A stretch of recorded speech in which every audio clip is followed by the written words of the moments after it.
is clearly. Okay.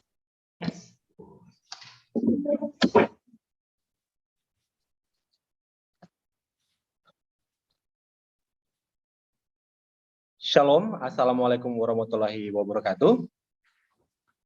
Ladies and gentlemen, good morning and welcome to our seminar dalam jaringan berseri nasional entitled Understanding Culture Through Research on Ethnolinguistics and Language Teaching. Behalf of the committee, not forget to say good morning and welcome to our special guest today, and of course our speakers, Dr. Datbao from Monash University, Australia, and Mr. Pani Henry Tondo M. from National Research and Innovation Agency, or we know as Badan Riset dan Inovasi Nasional. For the additional, the biodata from Dr. Datbao is a senior lecturer at Monash University, Australia. He has researched science in education across diverse contexts and has written about science as two process and ways of learning. He has produced a PhD thesis, 2 books, and 12 articles on this theme. Ladies and gentlemen, before we start our seminar today, let us pray. And for the prayer, will lead by me. Let us pray.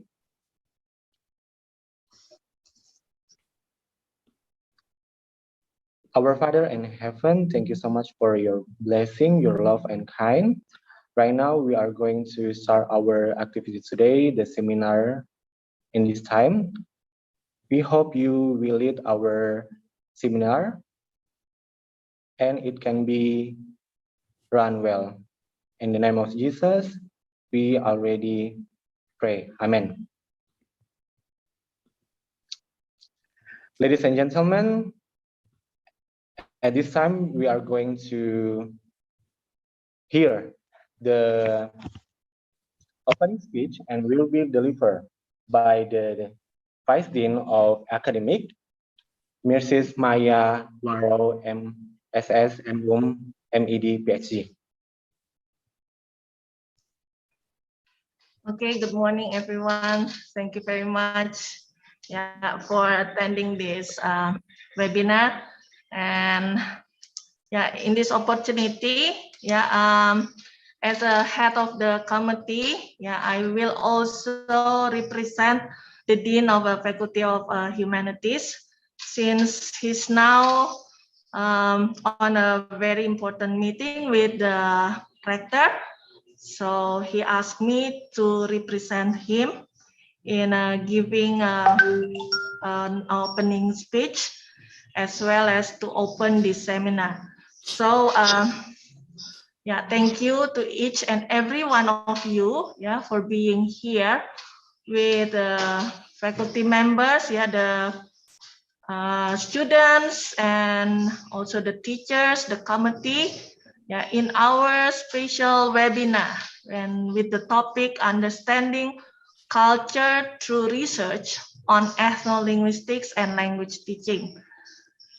I'm very pleased to welcome those of you that have been able to share their ideas and experiences. First, Dr. Datbao from Monash University. For your information, he was my supervisor, and now I'm very grateful that he wants to share his experience, his knowledge for us today. And the second speaker, Fanny Henry Tondo M. He's from LIPI. Yes, it is one of National Research Institute in Indonesia, and he was also my friends from the faculty. Yeah, so he's the alumni. Yeah, and I'm very pleased that you can also share your experience as a researcher. And yeah, before we got started, I would also express my sincere appreciation to all committees, yeah, who generously help us, yeah, in preparing and making this event become a success. So this event will talk about, yeah, culture, yeah, through research, yeah, on ethnolinguistic and language teaching. Well, I do really hope that this topic, yeah, will contribute, yeah, to the field of English teaching as well as on ethnolinguistics, and can be fruitful to all the attendees. So finally, yeah, I welcome you all to this webinar, and please enjoy the event, and also allow me to open this webinar officially. Thank you very much. Yeah, thank you so much for Memaya Waro PhD that already giving us a opening speech and already open this seminar. And ladies and gentlemen, we are going to move to the other section. Is we give the second chance to Memaya to report the committee report. Please, Memaya. Yeah, well, actually, this part should be what is it, combined, yeah, with the first part, but okay, I will report that today, yeah, the participants are from students, yeah, and teachers, as well as committee members, and so far the participants are 115, and I believe that the number will increase, yeah, since we know that there are 2 webinars running at the same time, but hopefully, yeah, the participants, yeah, for this topic, yeah, will increase. That's all that I can share to you all, and thank you very much. Okay, thank you so much for Memaya. And ladies and gentlemen, this is the time that we are already waiting for. And right now we are going to having our seminar. And for additional information for the all participants, please stay mute and turn on the camera.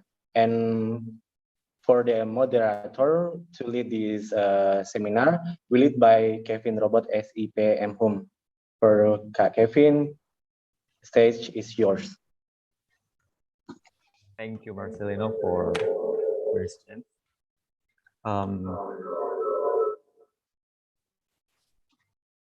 Okay, so if my voice can be heard clearly. Can my voice be heard clearly? Okay. So good morning, ladies and gentlemen. Welcome to the webinar of Understanding Culture Through Research on Ethnolinguistics in Language Teaching. So this webinar will be led by 2 speakers. Firstly by Dat Bao, and second by Fani Tondo. And for the first and for introduction, I will introduce first the first speaker, and then after the first speaker has give his presentation, I will jump to the second speaker and introduce the second speaker after the first speaker. Okay, so for the first speaker is Dat Bao. He works at the Faculty of Education, Monash University, and he was graduated in Cambridge University and obtained a degree in diploma in English instruction, language testing and assessment, and graduated in Leeds Beckett University, United Kingdom, obtained a degree of Doctor of Philosophy in Psychology and Applied Linguistics. For university working experience, currently Dr. Detbau is working at the Monash University, Australia in Faculty of Education, teaching curriculum design and evaluation, educational context, assessing learning, second language pedagogy, professional practice for teachers of English as a foreign language, theory and practice of teaching English as second TASOL. And also before working at the Monash University, he has worked at Assumption University of Thailand, Leeds Metropolitan University UK, Cornell University, New York, USA, National University of Singapore, School for International Training, Vermont, USA, and UCLES, Cambridge University, UK. And for publications, Dr. Detbau has published several books, several book chapters, and many journal articles. And for pertaining to his published books, this year he has published a book called Transforming Pedagogies Through Engagement with Students, Teachers, and Communities.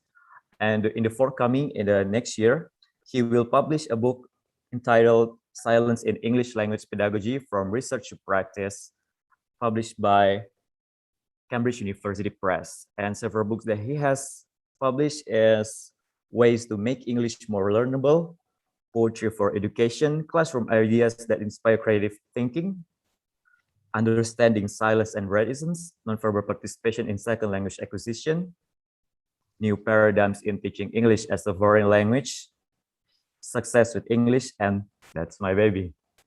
And there are numerous book chapters that he has published, and also numerous journal articles that he has published.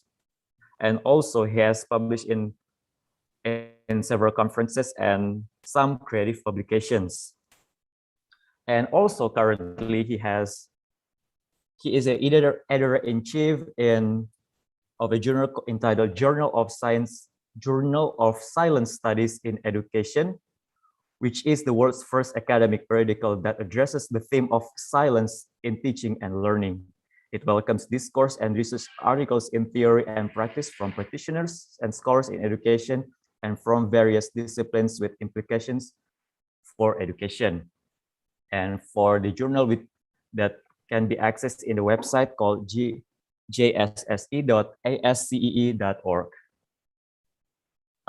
Without further ado, we would like to welcome Dr. Detbau to present his presentation. The screen is yours.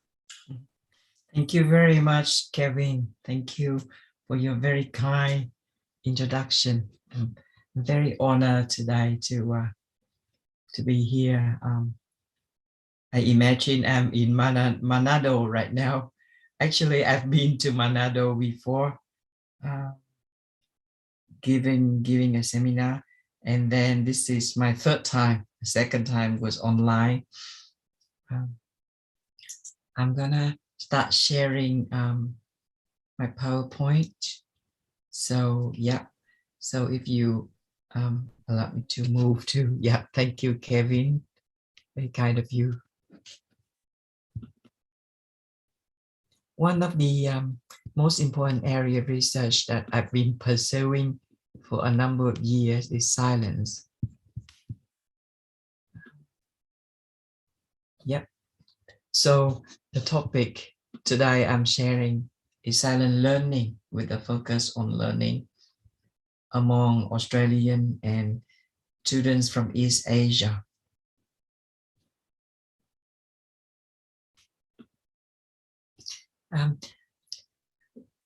People often ask this question to each other: what is the one thing in the world that is so fragile that even mentioning it will break it? And the answer is silence. Silence is controversial. People have very different ideas about silence. Some people think it's very healthy, useful, but most people seem to be very reluctant when they walk into the classroom to teach, and most of the students are not speaking. So the general feeling about silence is worry. Yeah, when people are confronted by student silence, they think it's not good. Today we'll touch on that, and then we'll go beyond it as well. The idea about silence is so diverse, and let me give you some example of what people have said about silence. Some said silence is better than talking rubbish. Yeah, they say if we know little, if we are going to talk rubbish, then silence is better. Or some people talk about silence in very different way. They say, when silence between two people is comfortable, you know you have found your true love. I think some of you might be able to connect. Sometimes you have a close friend or someone you love very much who understands you deeply. Sitting next to them without words, it's all right. You can feel their presence, you can feel their love, you can even connect without having to speak. So these are examples of some of the very different things people have talked about silence. We'll be going into silence in education. And let me start by telling you a story. Yeah, this is a story about me when I was a child. I was in a primary school, and back then I was a very talkative kid. I was always moving, always talking, always troubling other people. I was jumping around, and I even believed I could fly. So when I was in primary school, one day, one of my teachers called my mother, and she said, "Look, your son is not behaving. He's talking, moving, jumping around, and he's teasing people. No one in the class can study in his presence. You better do something about your child soon. Otherwise, we have to invite him to move to another school." My mother was so worried. She was in tears. She had a discussion with my father,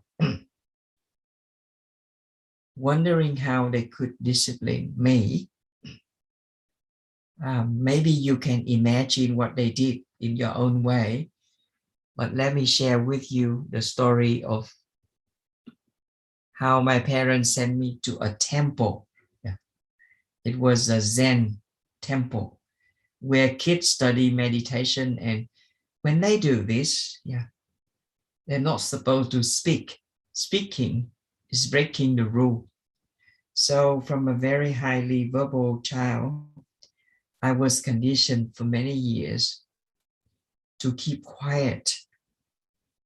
And so I practiced meditation, training very hard to change so that I can continue to survive schooling without annoying my teachers. And so every week I go and get training in meditation in a Zen school. And I did that growing up. Many kids could not tolerate any longer. You know, children, they love to move, to act, to jump around, to play games. So they fall back. And I continued to stay. So you would imagine I grew well into my teenage, becoming a much more quiet person. You might wonder, how did that change me? You know, from one kind of personality to another kind of personality. If you imagine yourself doing that, you might feel it's not very easy at all. Yeah. And so I did that. I went to university in Thailand, yeah, where I studied English, language, and literature as my major. But it was here that I got in trouble again. Not because I talk and act and move and tease people, but because of the opposite reason. I was not talking. I was not participating. And one of my teachers were very worried and rather angry. So one day she was pointing at me because I was so stubbornly silent. Yeah, I was quiet, but I didn't look like obedient. I was a bit rough and stubborn in a silent way. My teacher pointed at me and said, "Look, this is an English course. And if you don't open your mouth and speak, you're not going to graduate. You will stay here forever. We'll make sure you stay." So I started on a journey going backward, to become talkative again. And it was very difficult after you got training for many years to be silent. Now talking is difficult. But I tried my best. And then eventually I graduated. So that was my graduation ceremony. People were so happy to leave the university and started my job. So my first teaching job was in Bangkok, Thailand, where I was an English teacher. And this is a picture of one of my classes.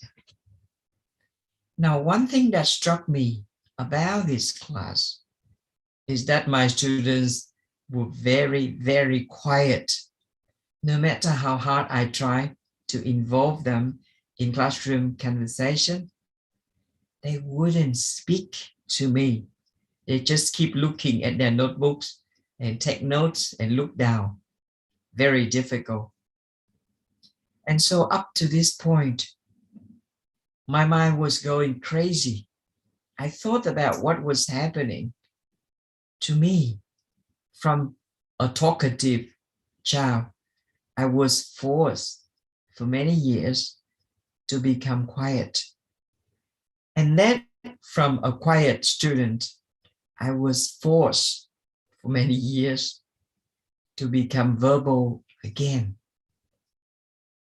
And then when I get used to verbalization, starting my job became very difficult for me because my students refused to speak.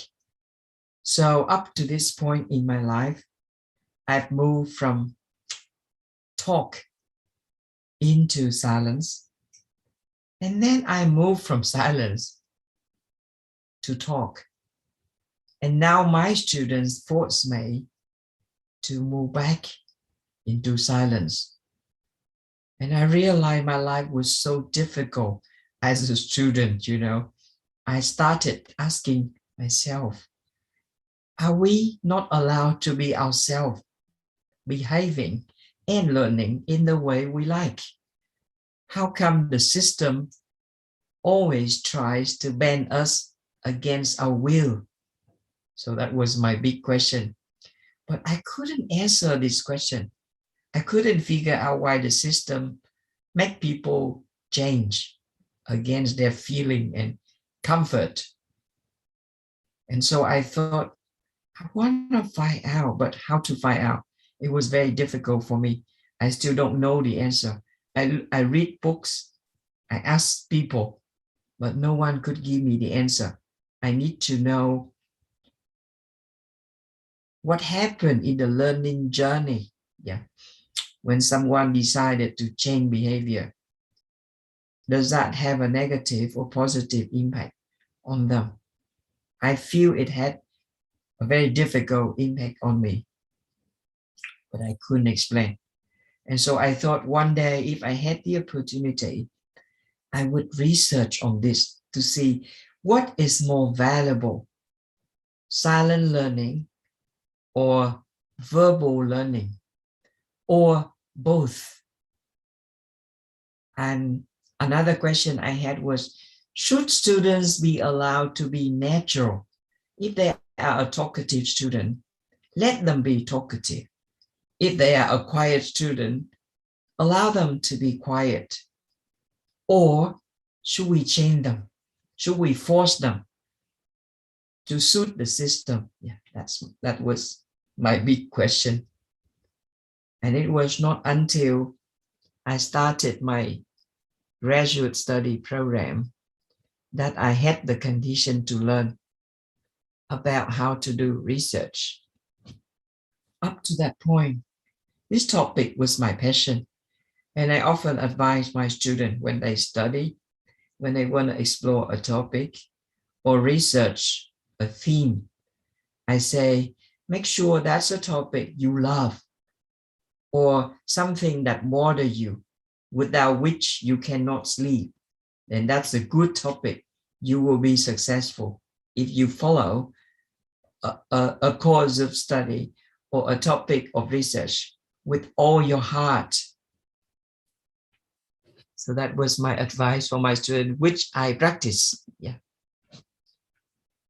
I went to this university in the UK. It was in a city called Leeds, Yorkshire, in the region called Yorkshire in the northern part of the United Kingdom, and the university was called Leeds Metropolitan University, but later the name was changed to Leeds Beckett University, and that was my campus. It was here that I started to learn how to research. I spent 2 years learning how to do research. And then after that, I spent 4 more years researching silence. So that was how I picked this topic to pursue it until today. Yeah. In order to collect my data for my PhD thesis, I went to where I was born, that was in Ho Chi Minh City in Vietnam. Yeah. I was born in Vietnam, but I actually grew up in Thailand. And then I moved to Singapore, and then I keep moving to different countries, including Europe, US, and finally Australia for the past 14 years. So this was a university that is very popular for English language education. It was called National University of Vietnam. And there was an English department there. But not everyone speaks English. Yes, some students prefer to study by listening. And by recommendation, I entered into the university trying to observe classes, identifying students who are very, very quiet in the classroom, because I want to study them. I want to see if their silence is comfortable and natural, or if they suffer from silence as a problem, as anxiety and shyness, for example. So to cut a long story short, I will share with you just one important finding I got from my PhD. Students say their silence has a lot to do with the system. It is the system. I'm not sure if the system in Indonesia is similar to the system in Vietnam in terms of expectation. But the students in my research said many teachers didn't know how to get students to speak. They just give lecture, and up to students to speak or keep quiet. It's entirely up to them. The teacher didn't do anything to change them. And another thing is the teacher lectures a lot, talking a lot, and so there's no time left for students to actually learn to speak. And many students also say, we are silent because this is the expectation. We are expected to be silent. Nobody help us talk. And so I finished my PhD with a range of findings, but those are the most important ones. When I think about these students and I compare them with me, I realize that we are not the same. For them, silence is part of the system, but for me, silence is a journey. When I move back and forth between silence and talk against what I like. And so I thought, this is difficult and this is not the same. After I've studied these students, over 100 of them, I'm not happy. I wasn't happy at all. I thought this outcome doesn't describe me. Am I an exception? I want to learn more about people like me who suffer from having their personality modified against their will. Yeah. And so I keep thinking about more research. Most of the time you realize when someone finishes a PhD, they forget about that topic. They think, I've done this topic long enough. I'm sick of it. I'm tired of it. I want to leave it. Goodbye. Let me move on to something new stage in my life. But for me, it seemed to be a destiny. After finishing a PhD thesis about silence, I still continue to think about this topic. I couldn't sleep because of this topic. I keep thinking about it and I want to do more. And it's very strange. Yeah. You know, you spend so many years studying one thing and now you don't want to let go of it. This is extremely unusual. But I didn't know why I pursue it or I think about it. So I repeat this project in a high school in Ho Chi Minh City. I was thinking, university students and high school students may be very different. I want to study teenager to see how they feel about silence. And so I got a different set of findings. These teenager students said to me, they were silent because classrooms processes were boring, because the teacher were boring. They said, if learning content and teaching style are interesting enough, they will want to interact with the teacher. And so they were silent but not happy, not natural, not part of the system, but against their personality. And I thought, oh, this is a little bit like me, but not exactly the same context.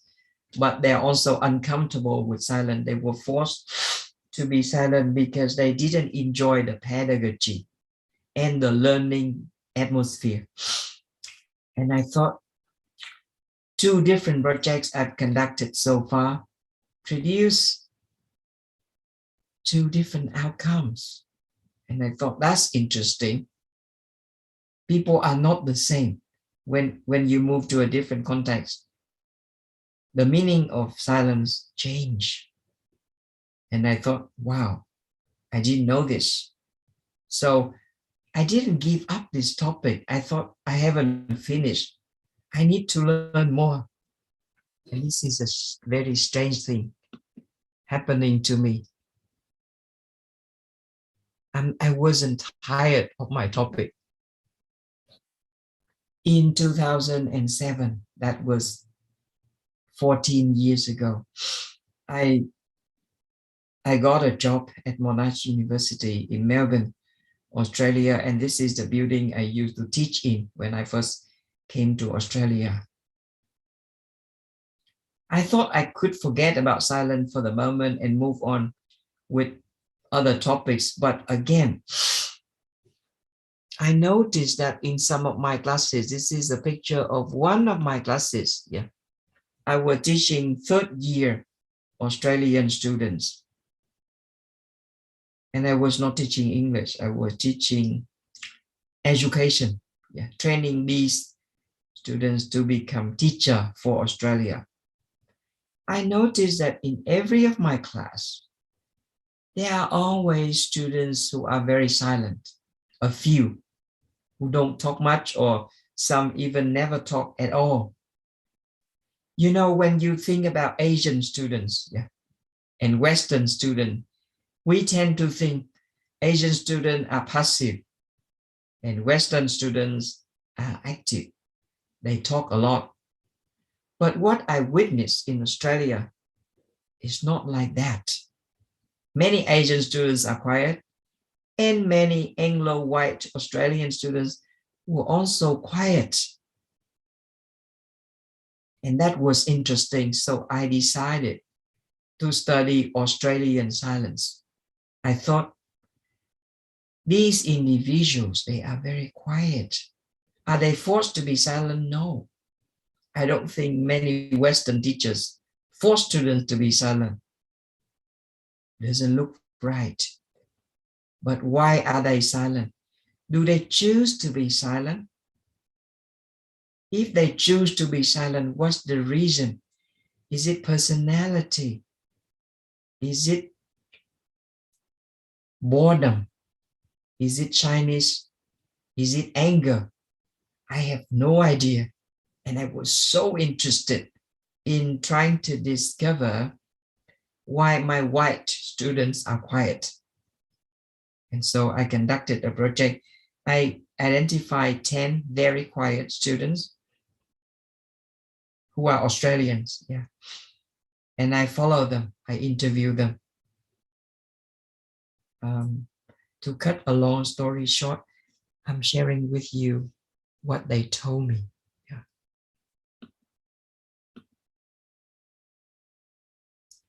In Australian students' view, someone who is chatty in their mother tongue may be silent in another language. Language matter. You may be quiet in one language, but you may be talkative in another. Isn't that interesting? And then their explanation of their own silence became very complex. They mentioned these factors that actually govern or influence their silence behavior.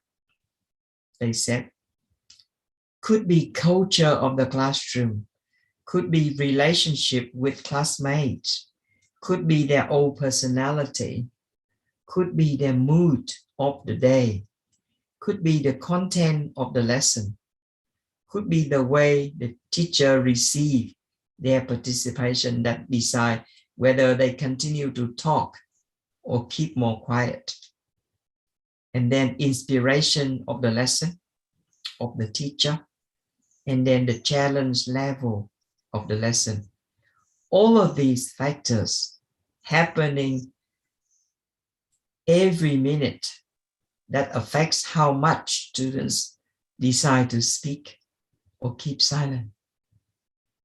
Very, very complex reasons. There's no one way to explain their silence.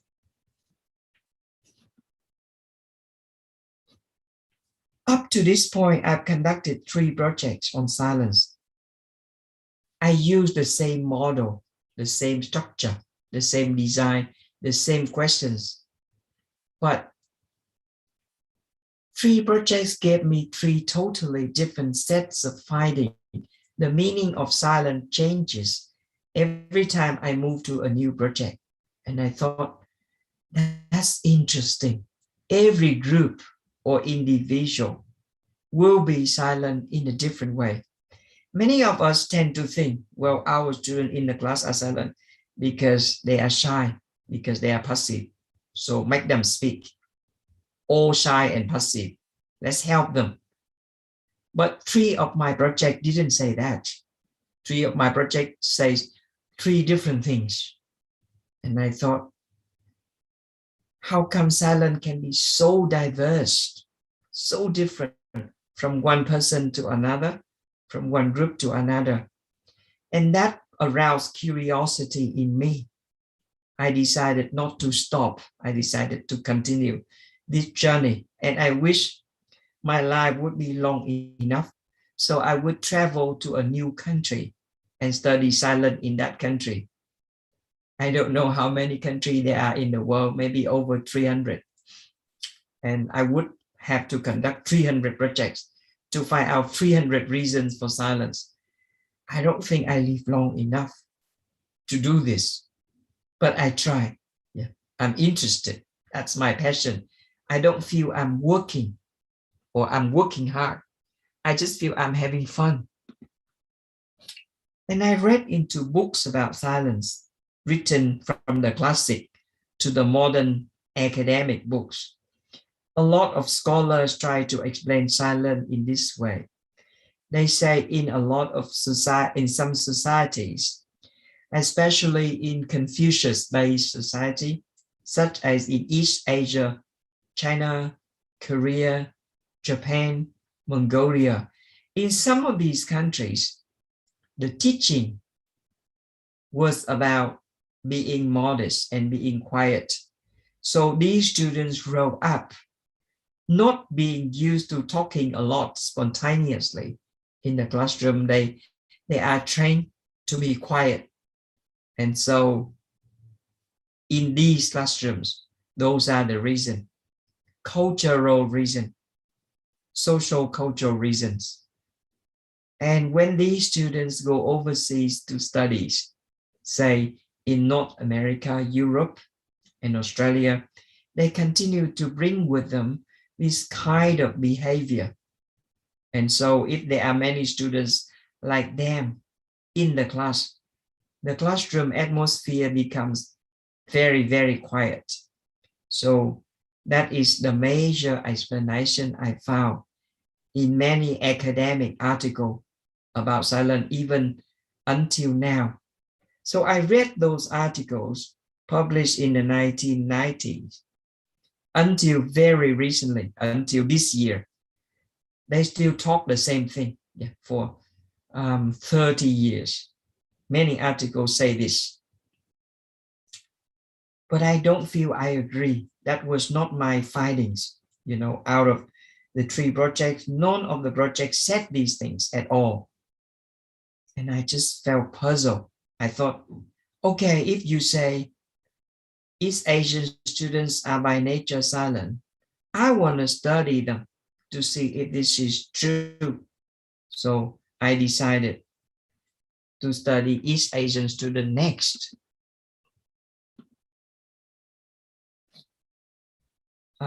This is a classroom in Japan. I started my next project by collecting survey responses from over 100 students in Japanese secondary schools. And I asked them this question: why are you silent? Are you shy or are you learning? Do you enjoy your silence or do you suffer from your silence? What does silence mean to you? Do you like it or do you hate it? And I distributed surveys across many Japanese schools. When I got the survey answers back, I saw nothing. Students did not answer. They did not understand my question. Some of them said, silent is okay. I don't understand your question, but I'm silent and it's okay. No one understands what I was asking. Yeah. Maybe it's difficult for us to understand why they don't understand. But if you grow up in a society where silence is very important, where it's the main behavior in many classrooms, asking you to explain it, it's a very difficult thing, very hard to explain. So I failed this project, and then I continue to do it again. This time, I look for Japanese students who have been overseas, those who are exposed to a different mode of participation, and I ask them the same question. Now they could answer. People with experience in both silent and speech can understand silent and can understand speech. So I will jump to the outcome of my project in Japan.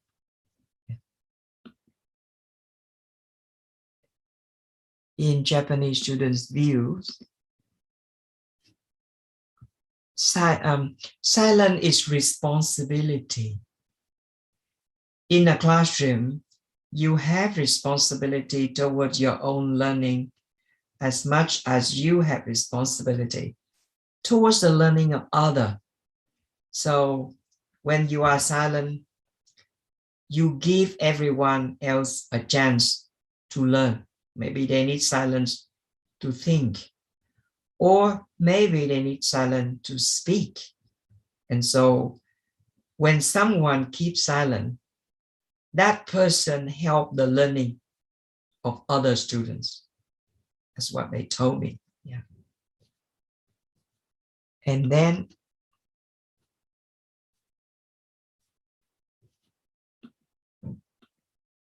they also says, if they need to make a choice between talking and not talking, and they're not sure, they would choose not talking. Why?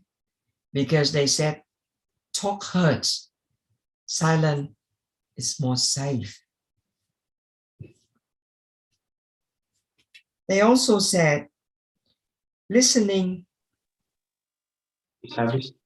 yeah, is to make a connection. Am I okay with time? Yeah, everyone? Yeah, I'm not.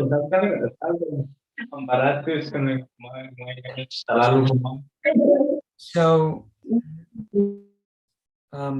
these students said listening is to make a connection. That means even when you're not talking, even when you keep quiet, you are connecting with other people. Silence doesn't mean nothing. Yeah. Silence is to allow an internal dialogue. That means silence is a conversation itself. When you are silent in your head, you are conversing. So silence is a way of talking, they believe. So those are the outcomes of my study in Japan. And I realized that again, up to this point, I've conducted 4 projects about silence, and every time the result is never the same. And I thought if I keep doing this, I will have new findings all the time till the end of my life. So I just keep going. I'm never tired. My next project was in China. This is Wuhan, yeah, a big city in China. It has the second largest number of universities in the whole mainland, second to Beijing. And I conducted over 100 survey forms. And then I also interviewed 10 students who have been exposed to a different culture where people speak more. I'm going to share with you the finding, which again is not the same. The students share with me this interesting story. Once upon a time, there was a flea that was trapped in a bottle. Every day the flea tried so hard to get out of the bottle, but it couldn't, because on top of the bottle, there's a cap. Day after day, the flea tries but fail and fail. But then one day, the cap was removed. Can you guess what the flea does? Does it jump out? The answer is no.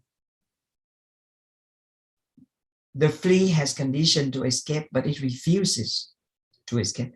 It continues to stay in the bottle. Can we imagine why? The reason is the cap is now in the flea's mind. It believes or feels that it's still there. No use to try escape anymore. I'm so tired.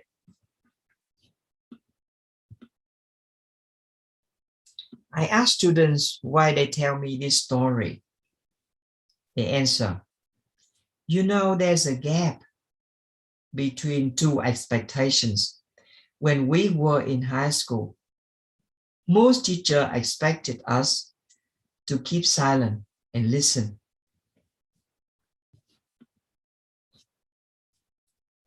But then when we moved to university, professors ask us to speak. They always say, why don't you participate? Why are you so passive and shy? You need to think independently, ask questions, express yourself. But the student refused to speak. And there's a reason to it. The trouble is, even when students know the expectation has changed, they have been trained to remain quiet for so many years in high school that now it has become difficult to be different. Yeah. And by explaining this to me, I understand the story. So let me refer back to the story. The flea is a Chinese student. The cap, the bottle is silence. The student is trapped in silence. The cap is expectation towards quiet obedience. And one day, the expectation to be quiet is not there anymore. You are now expected to speak, but the student refused to speak. Why? Because the student has for a long time developed their reluctance to break that silence. They cannot change anymore. So that was the story of my project in China, which again produced a different outcome. You might be asking, am I not tired? Am I crazy? Why I keep pursuing this topic? Yes, I did. The reason is I keep discovering new ideas all the time, you know. And these ideas are new to the world. When you read books about silence, they never talk about these things. These are just specific to these projects. My next project was in Korea. When I started to conduct survey and interview 10 students who have lived in the West and have exposed themselves to a verbal learning styles to see what they think about silence. I will present the outcome to you. Korean students told me that their silence is a form of resistance. They're silent not because they're shy. They're silent not because they're learning. They're silent because they're fighting back, you know. What are they fighting back against? They're fighting back against something they don't like. Maybe something is wrong with the teaching, with the content, with the system, with the atmosphere. And so they decided to keep silent as a way of showing objection. Silent means, can you change? Because I don't like the way you teach. That is new to me. That is very interesting. Some other students said, silent is a way of monitoring words. You are preparing, you're editing words inside your head so that when you speak out those words, they become valuable. In other words, silence allows incubation of ability for future communication. So silence works as a reserve for ability. Yeah. So those are the outcomes. And I found myself not stopping. I continue. Yeah. At Monash University, I met many Vietnamese students coming there to study. I think Vietnamese ranked number 3 in the largest number of students studying in Australia. Chinese, the most, and then Indian, and then Vietnamese. These are the 3 biggest group of international students in Australia. There are 24,000 Vietnamese students in Australia. at the moment. And I thought, I've conducted 2 projects in Vietnam with Vietnamese students who didn't go anywhere else except studying in their home country.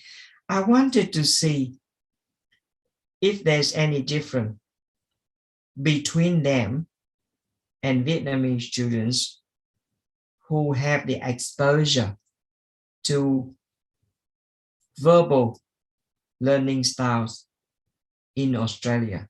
So I repeated this project among Vietnamese in Australia. And I got new findings again.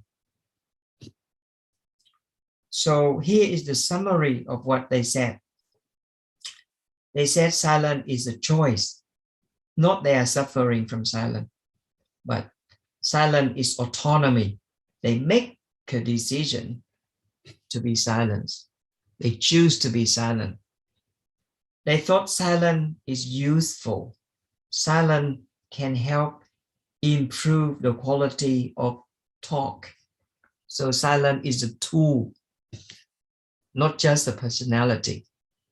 Silence is a decision and a tool. I also discovered something extremely interesting. I asked them, so silence is not the opposite to talk according to you, right? Because silence is no sound. Talk is making sound. Many people say they are opposite, but these students said no, silence and talk are not the opposite. Silence is a way of talking.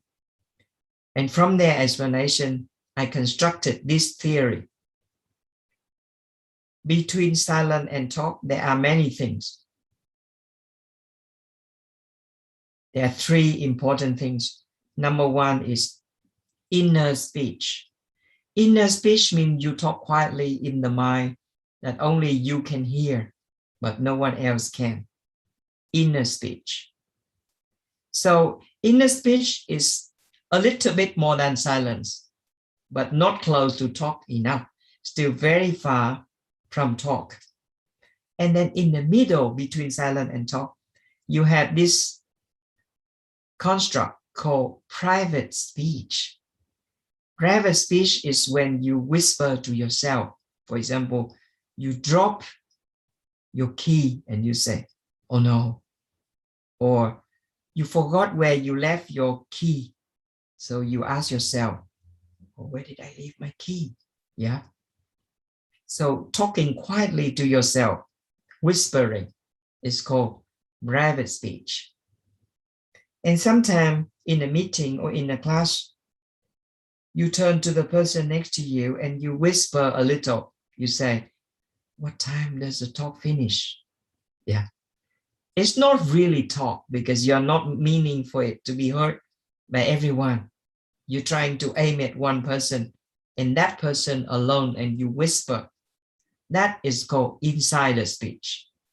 So between silence and talk, there are inner speech, private speech, and insider speech. Now, the construction of these items means that silence is not the opposite of talk. Silence and talk contain speech, both in them. So that was my finding. Yeah. At the moment, I'm conducting another project in India, but I will never stop. From the time I got my PhD degree, that was 2002, up to now, we are moving to 20 years. I never stopped researching silence over the past 20 years. And I don't know what will happen. Eventually, I met people like me, many people like me. I'm not the only one with this interest. So I met people in Europe, especially the UK, Bulgaria, Sweden, Poland, Scotland.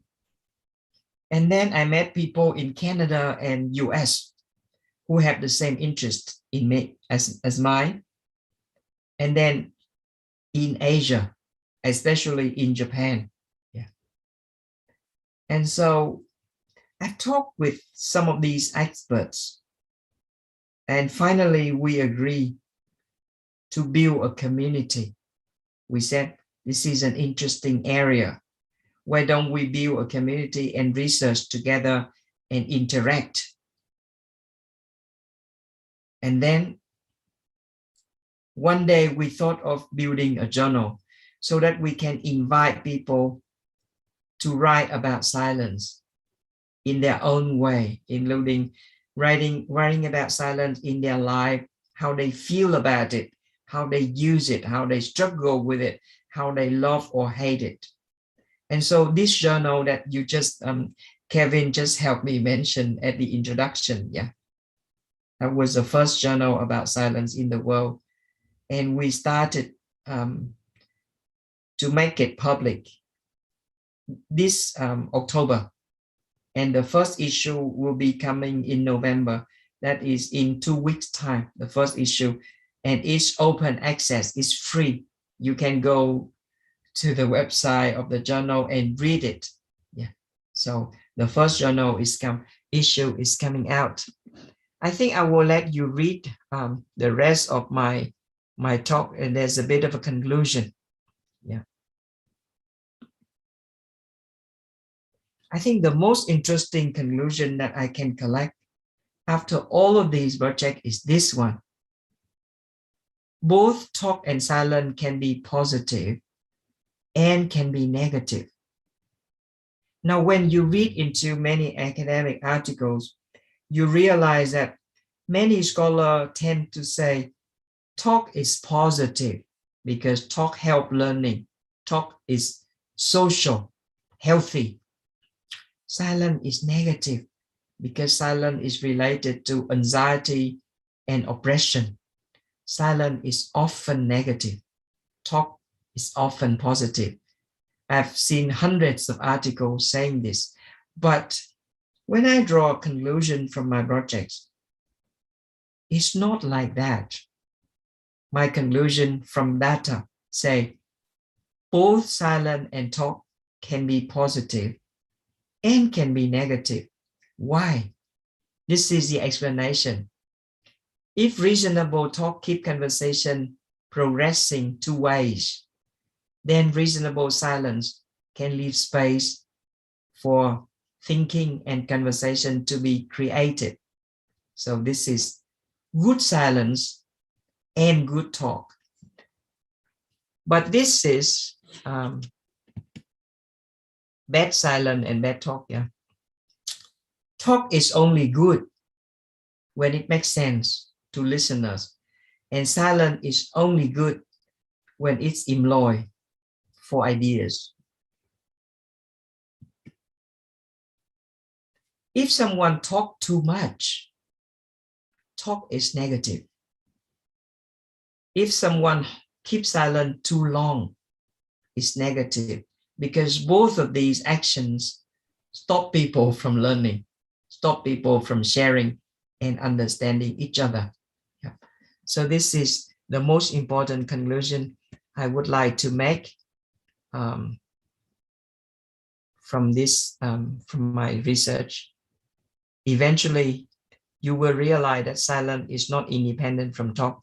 Silence is part of talk. Silence is connected to talk. The way silence is present in music, for example, and silence perform the same functions as talk. We talk to mediate, to share meanings. Silence does the same thing. So that's the end of my presentation. Thank you very much for your engagement. I will stop sharing and let you move on to the next part of the seminar. Thank you. Thank you very much, Dr. Datbao, for your presentation regarding silence in language teaching, English language teaching, which I think all the participants find interesting, because silence is quite taken for granted, I guess, and not to be researched. And yeah, it gives a new insight. And if I may share this screen to show the web page of the journal. Yes. Can committee Sure. If Yeah, you can like, I would like to invite you to write for this journal. If you want to think about what to write, then there's a section called focus and topics. There are 80 topics related to silence. You can choose one of them. And the easy one is to write about your journey as a learner or as a teacher. Do you use silence in teaching sometimes? For example, yeah. So when you read the topics, there are 80. So you can choose which one you like, and you can write about yourself. Yeah, yeah. Yeah, Kelvin, you can share if you like. Yeah, you Yeah. can just show the website, so we all aware and we all can contribute in the future. Panitia boleh mungkin kasih enable share screen. Can you get to, or do you want me to send you the link? I've given the link to to everyone in the chat box. Yes, yes. Yeah. Or maybe host can put me in co-host, or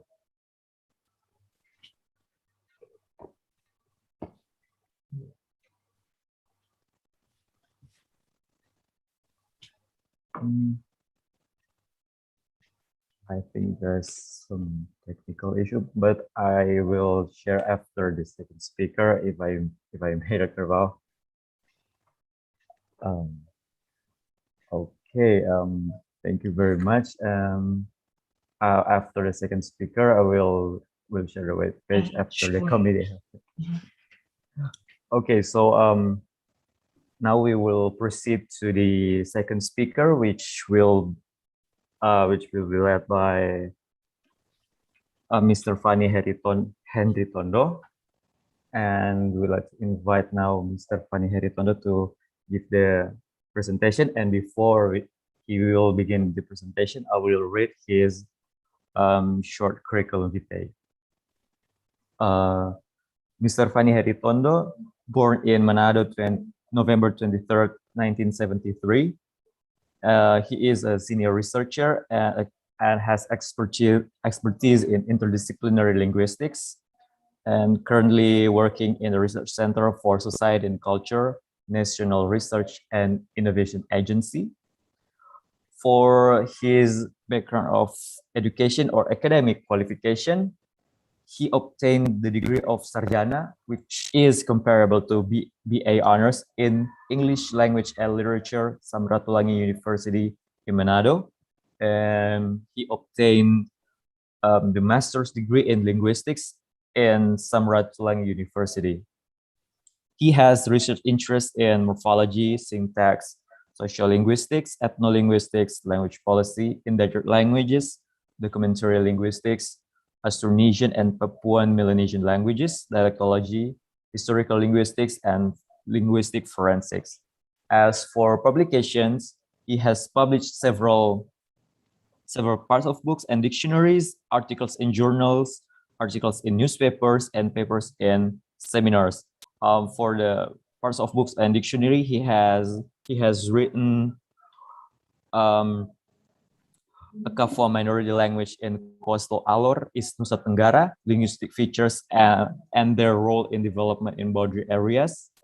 And in the upcoming time, he will publish a book entitled Menata Keragaman Bahasa di Papua Barat, Potensi Kendala dan Strategi Solusi, dan pengelolaan bahasa di Jawa Barat, regulasi dan penguatan identitas Sunda.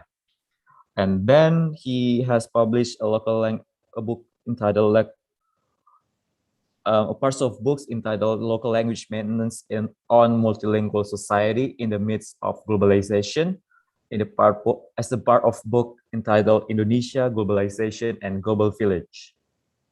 And also for articles in journals, he has published an article entitled The People of Kau and Their Language on the Northern Coast of Halmahera, a study of a Papuan language community in Austronesian world. And in the upcoming time, he will publish an article entitled Screen Rumors, Word of Mouth, Social Media, and State Control in Indonesia. Also, he has published articles in newspapers such as Save Your Mother Tongue in Sinar Harapan newspaper, The Endangered Linguistic Diversity, and in also Sinar Harapan newspaper, Local Languages Are Disappearing, in Sinar Harapan newspaper, and also Indonesia Sprout from the Corner of Halmahera, Figurative Language Towards Presidential Elections.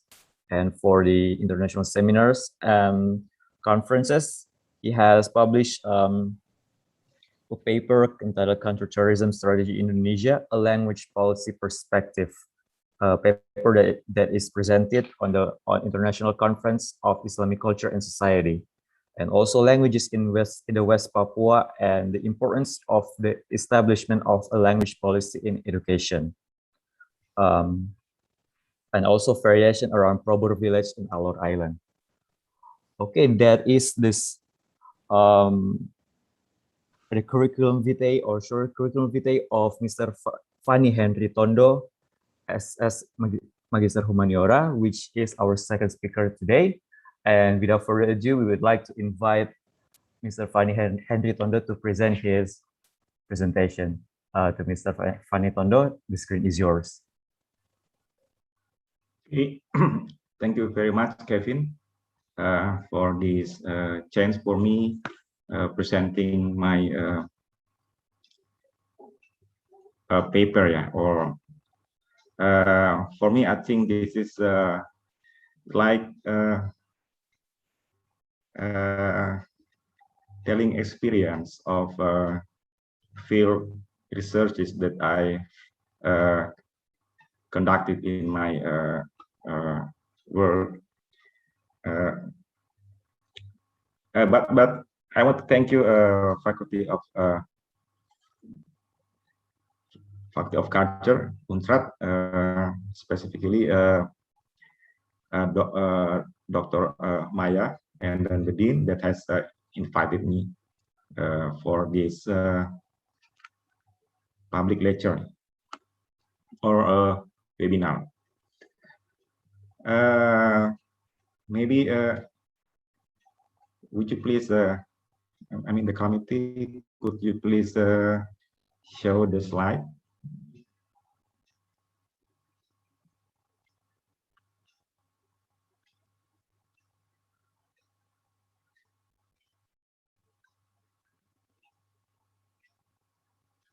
Kevin, could you show the presentation slide? Okay, I'm trying to share the screen. Because the host hasn't enabled the sharing screen. Oh. Maybe I try to share. Or could I? Okay, maybe from here? Yeah. Okay, I'll try.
Could you see the slide slide?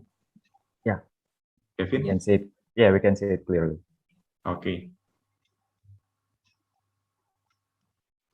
So I I will talk about language research in Indonesia from ethnolinguistic perspective, opportunities and challenges. Maybe first of all, I want to just sharing my first experience after graduating from Faculty of Culture Unstrad. So I think this life is struggling. Yeah, everyone should struggle. Yeah, to specifically you as students, that after graduate from your study, you should try to get maybe a higher achievement in education and in academy, maybe, and or you directly try to get a job. Yeah. So finally, after struggling in Sulawesi, finally I selected in this institution. The previous name of my institution is Indonesian Institute of Sciences, but now it has been integrated to National Research and Innovation Agency, and we call PNB BRIN. Yeah. So in my research center, there are so many researchers that focus on not only language but also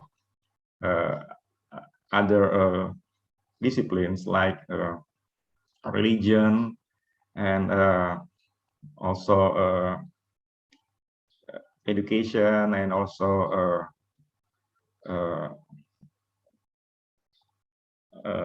anthropology. Yeah.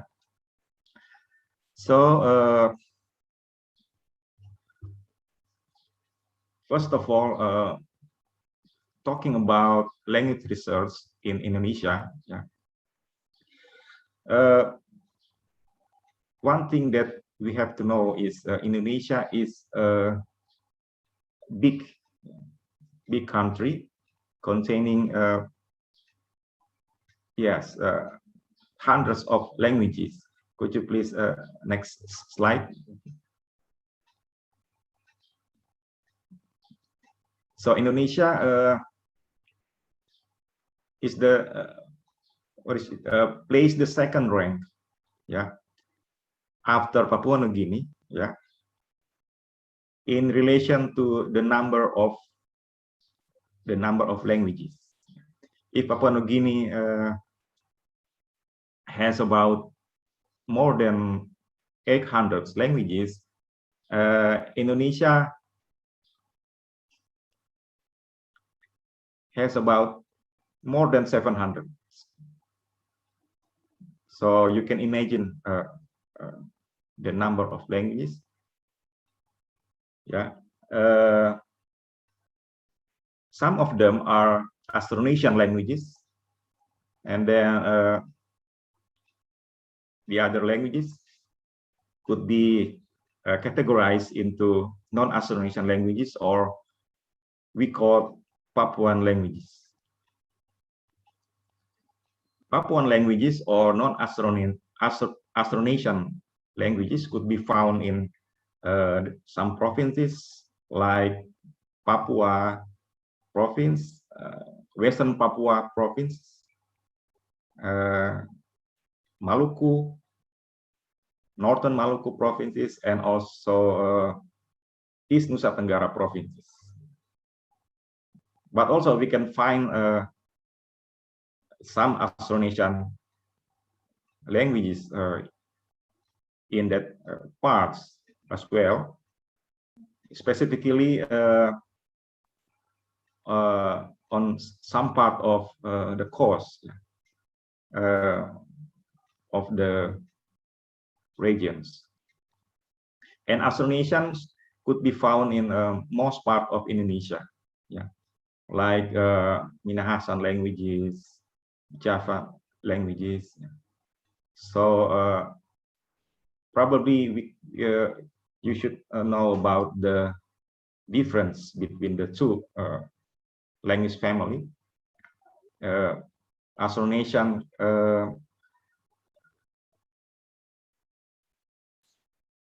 talk about the word order, yeah. So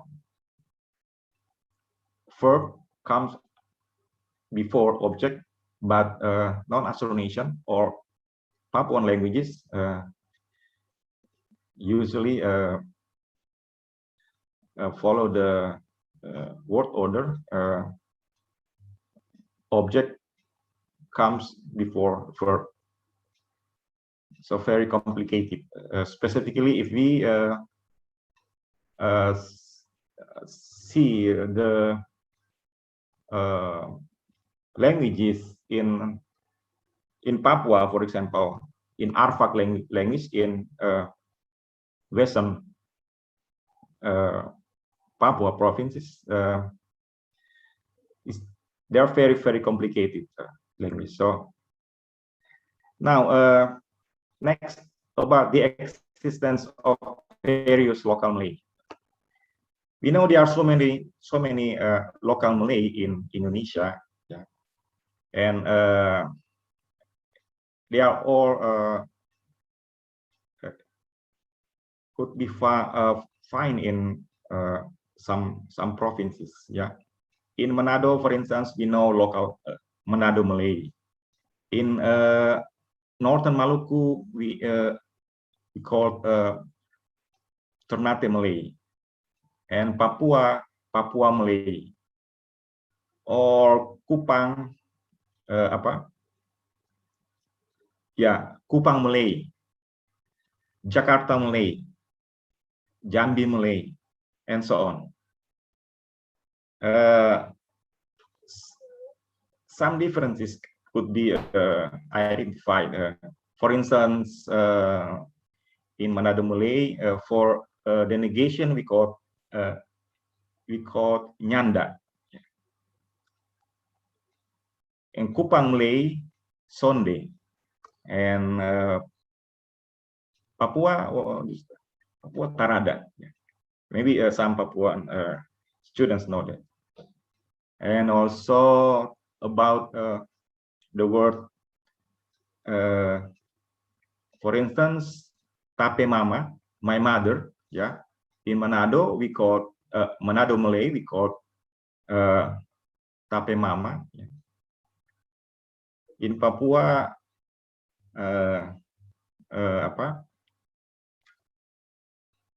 Sapung Mama, and Kupang Malay, Sapu Mama. Jadi my mother.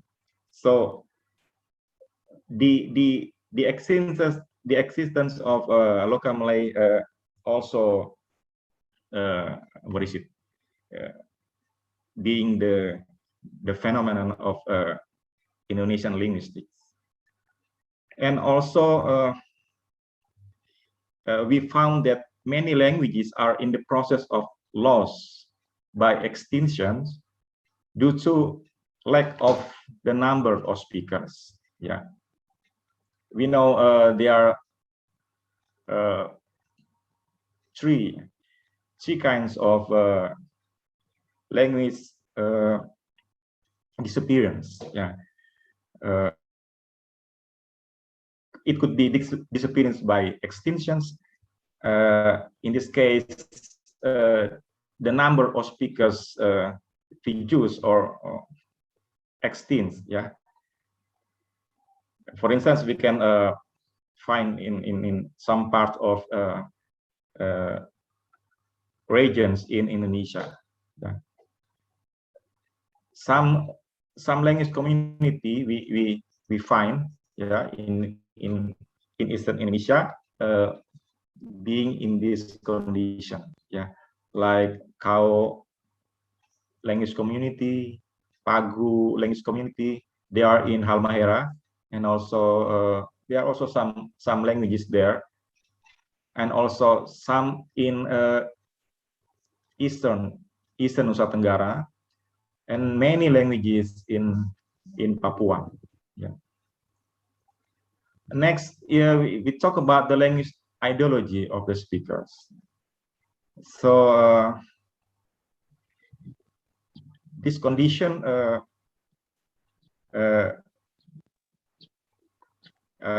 what is it? Would be the color of Indonesian linguistics, because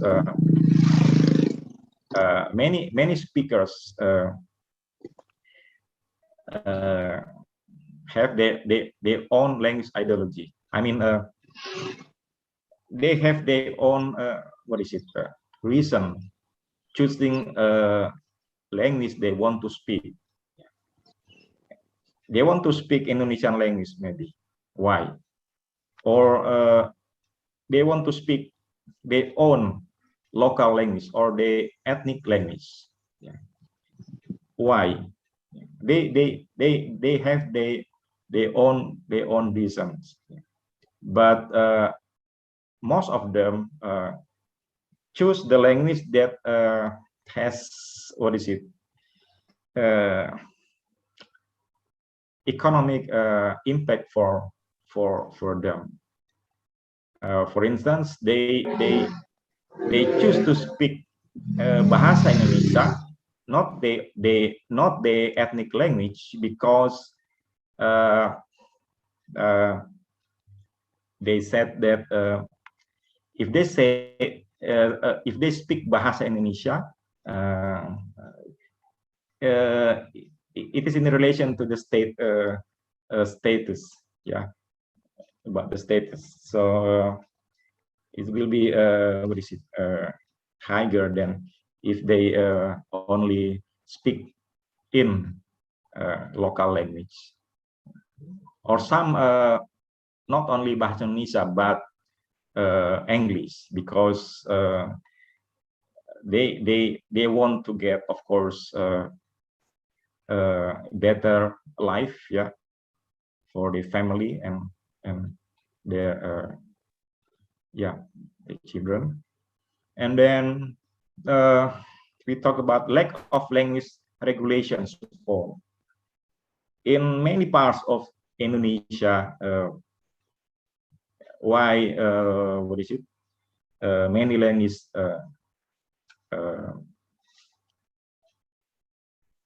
in the process of loss of extinction, for instance, because lack of regulation, specifically on language regulation, ya, masih kurang peraturan daerah tentang bahasa, perda bahasa, we call perda, ya. There are only 5 provinces that having the perda or language regulation in provincial level. North Sumatra, West Java, South Sulawesi, and East Java, yeah, also. This is very important because by the language regulation, the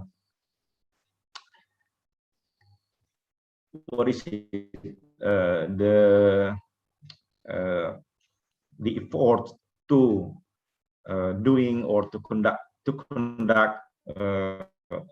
linguistic researches, yeah, will be better, I think. Yeah. And then we see about Bahasa Indonesia. Bahasa Indonesia is getting stronger in most of language domains. Yeah, in some parts of, specifically in eastern part of Indonesia, this language, mostly will be the first language or the mother language of a certain individual. Yeah, like me, for instance, my mother language is Manado Malay. Yeah, not like my mother, not Tombulu, no, or not like my father, no, or not like my grandmother from Java, not Javanese, but my mother language is Manado Malay. Nah, some people in the field, eastern part of Indonesia, sometimes they also what is it? Make an ambiguity between bahasa Indonesia and local Malay. Yeah, like in Halmahera, for instance, or northern Maluku province. When I ask them, what's your mother language? Or yeah, and they say bahasa Indonesia, but actually they speak in Ternate Malay. Ya, jadi ada sedikit apa namanya kebingungan apakah bahasa Indonesia atau bahasa apa Melayu Ternate. Padahal itu apa berbeda ya, ya difference. Next slide.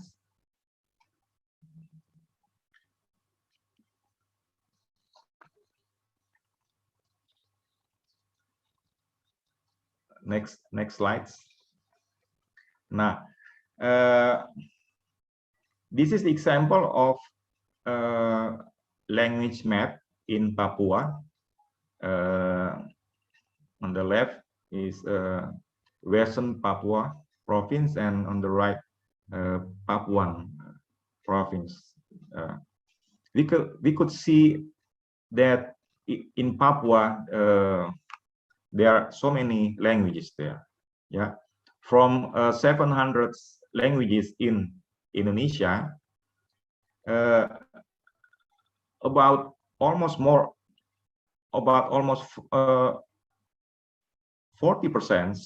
are or could be found in Papua and West Papua. Yeah.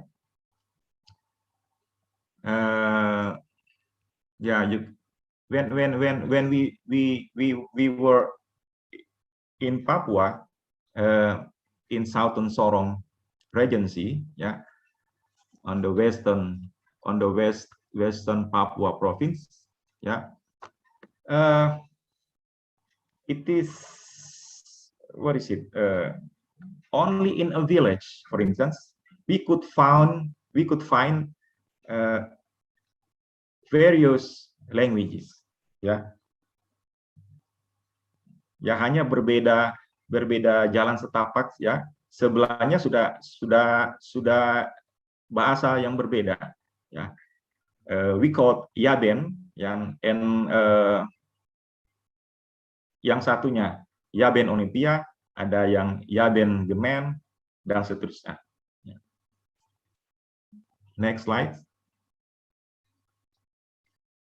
Now, actually, there are so many previous linguistic researches that has been done. Yeah,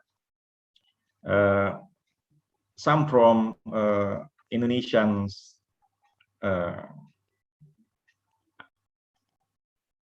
academician, and some from foreigners. Yeah, for accomplishing their thesis or dissertations, probably. Yeah, we also find or meet them. Yeah, and then what is it? We talk about the language phenomena in Indonesia. Yeah, and then most of them are descriptive linguistics, such as phonology, morphology, syntax, etc. So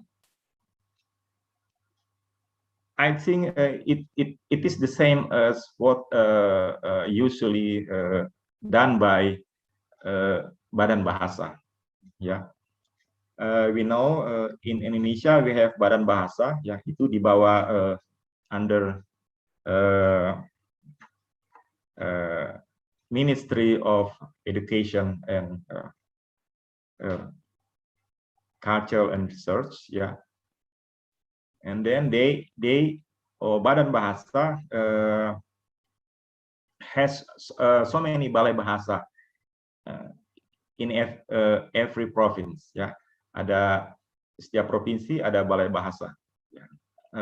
But sometimes they said that only did research, yeah, only a short research example, yeah, because of the budget probably, yeah, only describe a certain language, for instance. Yeah. For instance, the Balai Bahasa Internate, they went to Halmahera and describe Pagu language, for instance, or describe Tobelo language, for instance, in a specific aspect of the language, maybe phonology, morphology, or maybe syntax, and so on. So actually, we need a wider approach, yeah, not only the description of a certain language, but also external context of the language, such as social and culture. Yeah. By doing that, we can understand the language community comprehensively. Yeah, not only internal aspect of the language. Yeah, but also we can know the background of the history of the language community, and also maybe the mythology, maybe their economical background that form or that shape their form or of language they use. Next slide. Now, what is ethnolinguistics?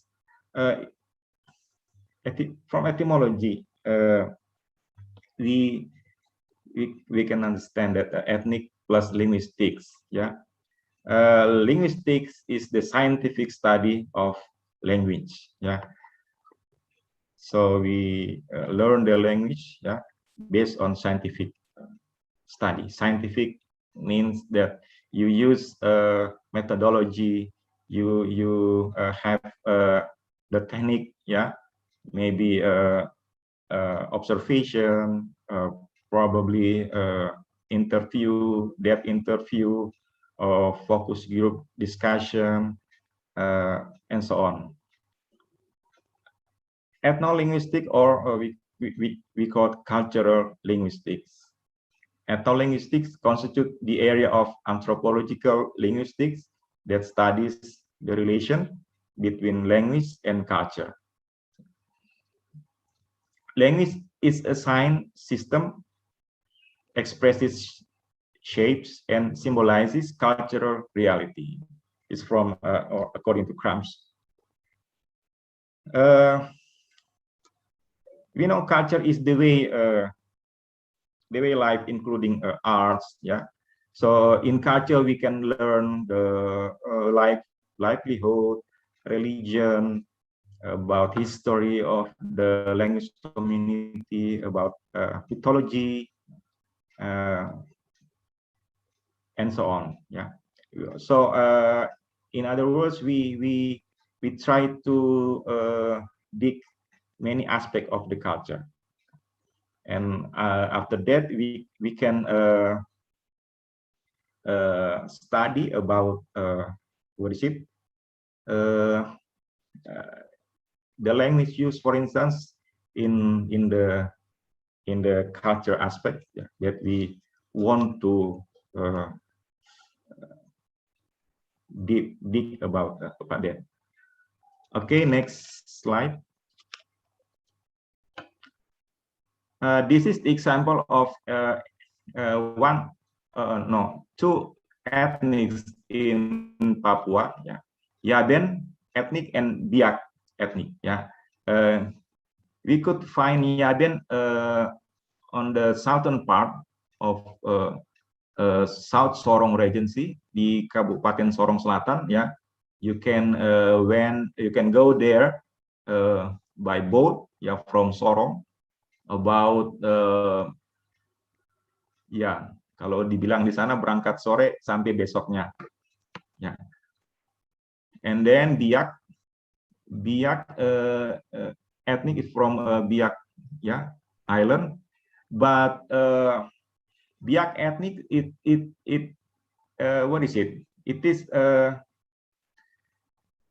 what is it? We call some active ethnic, yeah, or we could find this ethnic in many parts of the Papua, yeah, not only Papua but also in other parts of Indonesia, Sulawesi, and yeah,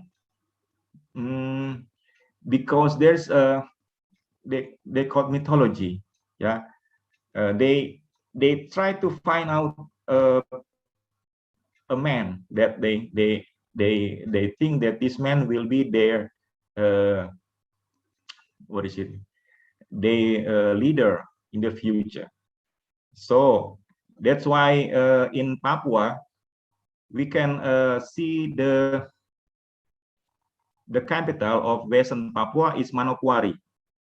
So Manokwari is the word that come from Biak language, Manokwar, kampung tua kalau nggak salah itu artinya, ya, or maybe other some other places they come from Biak languages, yeah. But also we have to what is it? See also this ethnic that many people from this ethnic is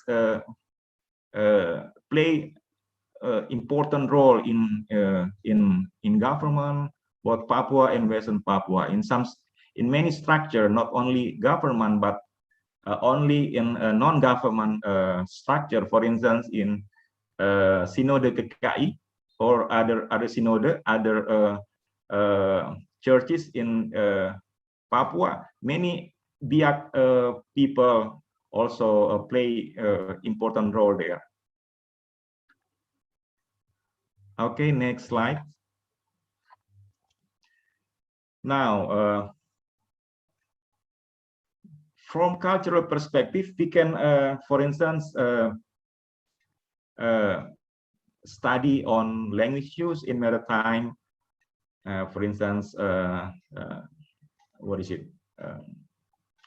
We can study about the boat, yeah. Some parts of the boat, yeah, they have their own words in what is it? The ethnic language, yeah. And also we can learn many aspects of maritime, about fish, yeah, about the kind of fish in the ethnic language, yeah, and so on, yeah, and or maybe the way of how they what is it? They fish, yeah, and also how they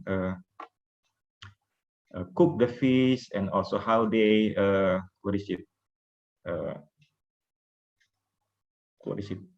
Ya, mereka simpan ikannya di in some part of the beach, ya, before coming home to the original places, because sometimes they fishing in many parts of the oceans of what is it? Yes. And then after that they back to their original places, but maybe sometimes it takes around more than five days, yeah, 1 or 2 weeks, yeah. And then we can learn or study about environment aspect, about probably about the animals.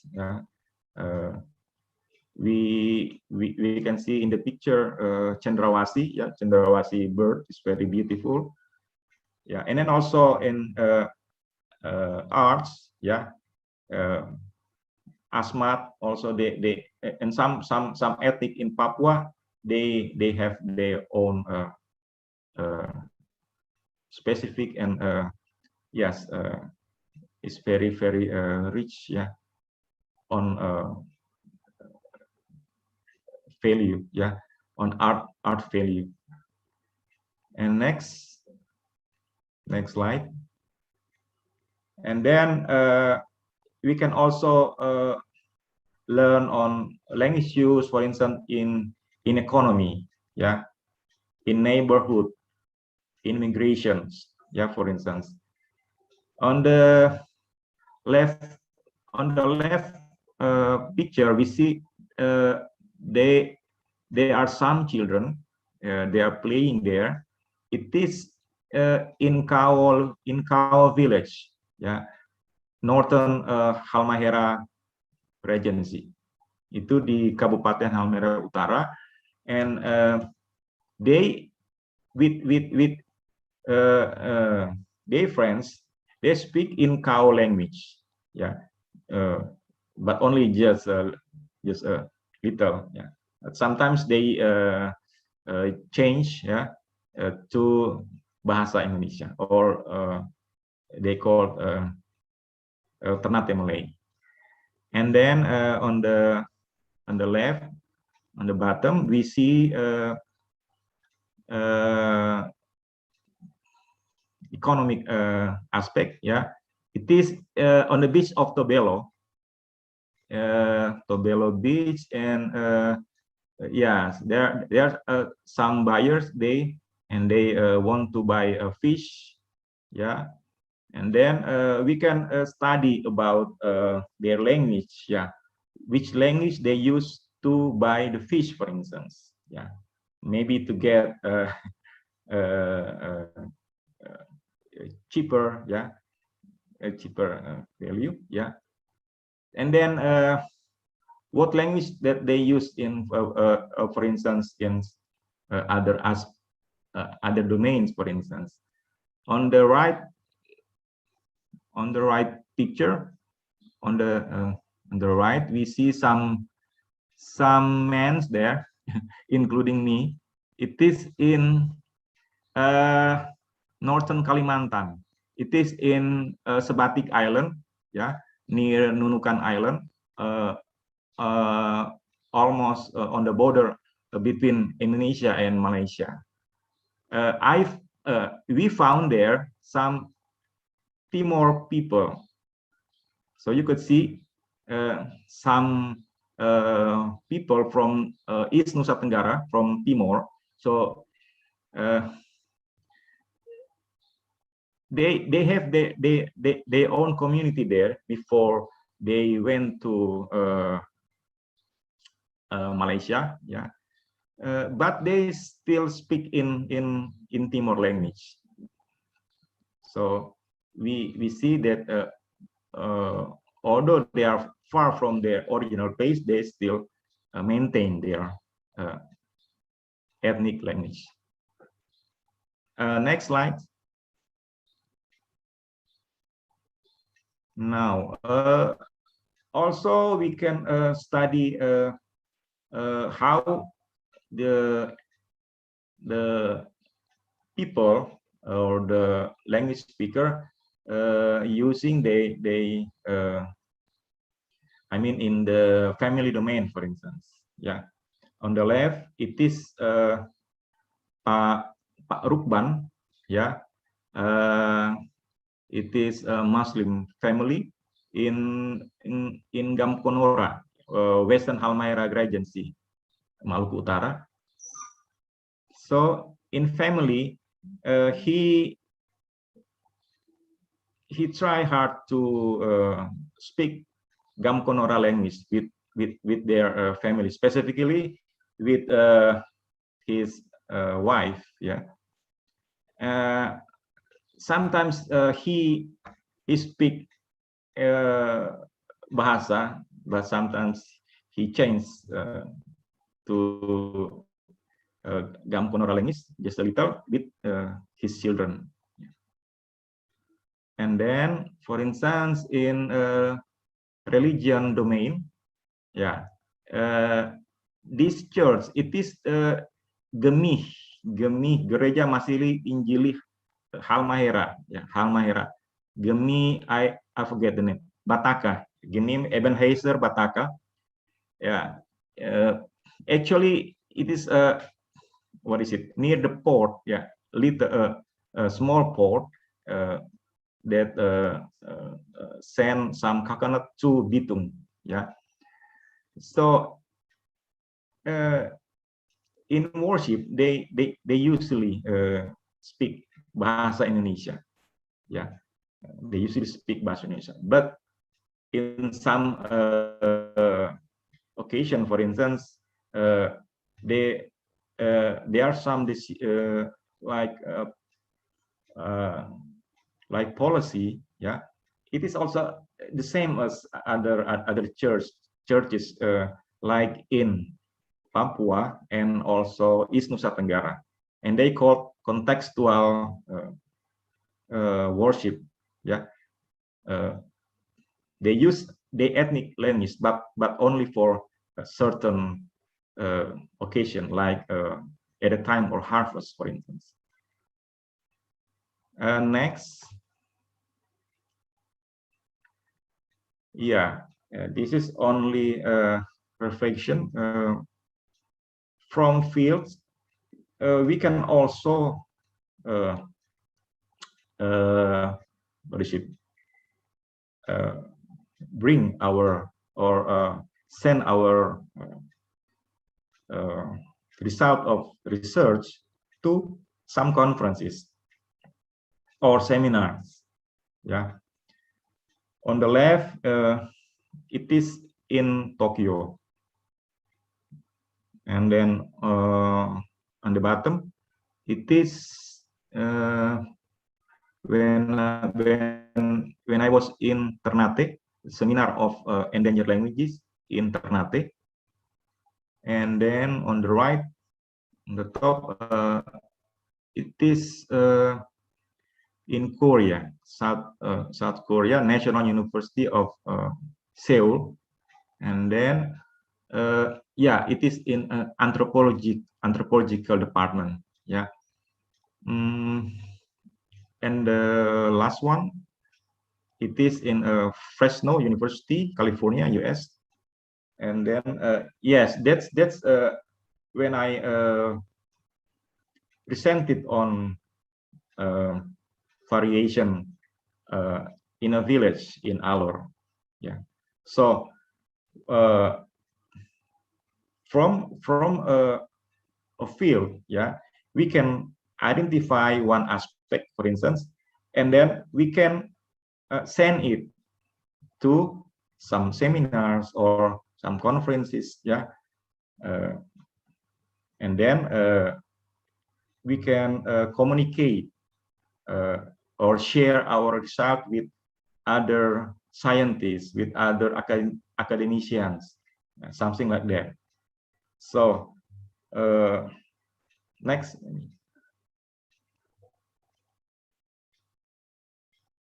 Yeah, I think maybe this is the last slide. I think it is important for you to, I mean, what is it? Remind about the opportunities that in Indonesia that we have many languages. Yeah, many languages, that many language phenomena. Yeah, that we can observe. Maybe from a certain language close to you, maybe from your own languages, Minasan language, Papuan language, or in Halmahera languages, for instance. And you can, what is it? You can try to do a research, but don't forget there are also some challenges. Yeah, for instance, from my experience, we have a lack of researchers. Yeah, so you could be, you could try to be researchers by, for instance, you can do desk research, for instance. So not visiting the field, but you can do desk research, for instance, specifically in the time of pandemic like this. Yeah, and lack of budget. Yeah, so if it is like that, you could do by yourself. I mean, from something that close to you, some languages that close to you. And then the third about geographical obstacles. Specifically in Eastern Indonesia, you should sail, for instance, from capital, from Ternate to Halmahera Islands, to the remote islands, for instance, yeah, to find that the language communities. Or in Papua, for instance, the obstacle, for instance, you should climb the mountains, or yeah, something like that. You know, the geography. Yes, in Papua, it's very hard. Yeah, and then the lack of regulation support that I mentioned before. So we need the massive, massive form of support. So this challenge can be answered, yeah, from your research proposal, yeah, for your scriptsy. So you could try first seriously from your research proposal. Yeah, you can do by yourself, by of course supervising by your lecturers. I think it's sufficient for me. Thank you very much for attention. Thank you very much to Mr. Fanny Henry Tondo, who has presented his material regarding into ethnolinguistics and its case study in Papua. So to summarize both speakers' presentation for today, firstly, the first speaker, Dr. Datbao, has presented about silence in language teaching and his findings regarding silence in several students, which can be seen that Japanese students feel that silence, that talk hurts and silence is safer, and silence as speech as can be seen as interdependent. The Chinese students view that they are conditioned to be silent. Korean students view that silence is a form of resistance and monitoring words and incubating abilities. The Vietnamese students view that silence is a choice and autonomy and enhancing quality of talk. And he concludes that the relationship between talk and silence, it's not a mere dichotomy, but it has connection and interdependence, because silence reasonable silence leaves space, and talk keep the conversation going. So as in writing, that every word needs a space, and also in speech that every talk it's a silence. And as for the second speaker, Mr. Fanny Tondo Magister Rumaniora, he has introduced the context of Indonesia as a big country, and Indonesia is the second rank in numbers of languages in the world after Papua New Guinea. And he has concluded that the research in languages, especially in Papua and other endangered language, has its obstacles because of the lack of language regulations and also the language ideologies of the government and also the society, and the stronger role of Indonesian language, which may repress the languages in Papua. Also, Mr. Tondo has stated that Papua has numerous, if not countless, of languages. And to research the Papuan languages, he said that we should see the external context of the language, which is the social and culture of the language, which can see the study cases in Yaben and Biak, and also from the study cases in Halmahera and in Gemi, which can we see that language and culture is also interdependent and needs connect and are connected, and languages are a form of culture that is expressed. So we can see that if we want to research language, we also have to research the culture which is the beyond or if behind the language. That would be the summary for the both speakers. And as informed before, we would like to share the webpage of the Journal of Silence and Studies. Okay, so let's check. Is the share screen clear? Yeah. Is the webpage visible? I think so. Yeah. Okay, so you can see now. Dr. Datbao is currently is editor-in-chief in the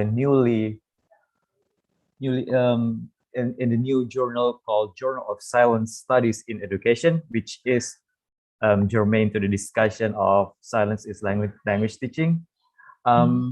As informed before, the Journal of Silence Studies in Education is the world's first academic periodical that addresses the theme of silence in teaching and learning. So the aim of the contribution of this journal is to bring new insights to improve teaching and learning for all students who sometimes need to use silence as part of their learning repertoire. The journal does not promote silence, but acknowledges it has already existed in every student's learning experience in practitioners' teaching strategies, which has presented by Dr. Detbag regarding to the silence in several East Asian students' view. And yeah, Dr. Detbag has also said that he would welcome articles and writings for all the practitioners and researchers in language teaching, which would like to research about silence, because I think, and most of us think, it's a novelty in research, because now silence is quite taken for granted and even be frowned upon in some societies, because some societies would appreciate talk more than being silent. And yeah, we would encourage all researchers and practitioners in language teaching to research on silence and send their writings to this Journal of Silence Studies in Education. As for the website address, we can be seen here, and I have sent in the chat box. You can contact there, and you can contact Dr. for that. Thank you, Kevin. Thank you very much. Yeah. Okay. Okay. Now we would proceed to the discussion Q&A session. For the Q&A session, we will encourage the participants to raise hands or write the question in the chat box. Yeah, if you want to. Yeah. Okay, we will just proceed to the first question by Amel. I would like to ask the first speaker, Dr. Datbao, does the culture affect the silence of a student? And if so, is there a solution to solve it? Thank you very much for the question. First of all, the answer is yes. Culture has different levels. We have national culture of a country. We also have culture of a region, culture of an institute, and culture of a smaller community, such as a classroom or a circle of friends. So culture permeates every aspect of human life, and definitely culture governs the design or the need to be silent. In some culture, for example, in Japanese culture, in Finnish culture, people value silence very much. They believe that if we don't have a lot to say or something worthwhile to say, it's more important to keep quiet. That's more intelligent rather than talking. Talking only when you have something meaningful to share. If not, then the best choice is to not talk. Yeah, that happens in many culture, but some Indian culture in North America, Canada, and the US, in Aboriginal culture, indigenous culture in Australia, and then, like I said, in Japanese and Finnish culture, people value, silence have different values. The second part of your question is solution to solve. When we raise this question, you and me, when we say, so culture make people silent, that's a problem. How do you solve this problem? Now, first of all, whether silence is a problem or not depends on where we are. For example, when we are in Japan, when we go to maybe a class or a meeting, it's very important to know when to speak, how much to speak, and how much and when to be silent. So silence in this context is not a problem. If someone keep quiet, they may be doing the perfectly right thing. And if we see it as a problem, we force this person to speak. Maybe they will interfere with cultural understanding. So sometimes we try to break silence, then we cause problem. Yeah. Another finding I've got from many years research is that speak and silence have very different value. When we speak, we share existing information. We share what we already know. But when we keep silent, we are preparing new ideas. We carry the seeds of new ideas. So when we keep silent, what comes after that may be new ideas. But when we talk, what we share may be old ideas. So a number of my participants believe that talk is old and silence is new. And so when we try to force someone silent to speak at any cost, we destroy ideas.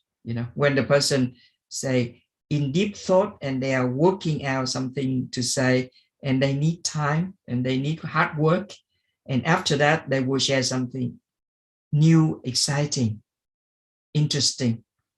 But during the time when this person is busy thinking, we say, why are you silent? What's your problem? Stop being silent. Talk now. Then the person is not ready to give a new idea. The person will then say something old. Yeah. So that is a problem. That is when talk is a problem. So my conclusion is that we need sensitivity. We need to know when to speak, how much to speak, what to say, when to be silent, in which culture and context and situation to be silent. We need to learn both the skills, to talk and to be silent appropriately. Because if we do each of these dimensions wrong, then we cause a problem. It's not that silence is a problem and talk is good, but both can be problems and both can be good. The sensitivity to move around these two is very important. I hope I answer your question. Thank you. So how is it, Amelia? Does that answer your question? Or if you need to ask further? Yeah. Yes, it is. Thank you, sir, for your explanation. Thank you. Okay. Is there anyone who would like to ask directly? If you would like to ask directly, you could raise your hands or directly unmute yourself. Or if you want to ask through the chat box, I will read to you either in Indonesian or in English.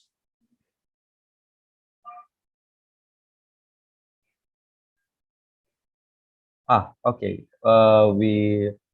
Edel has raised her hands.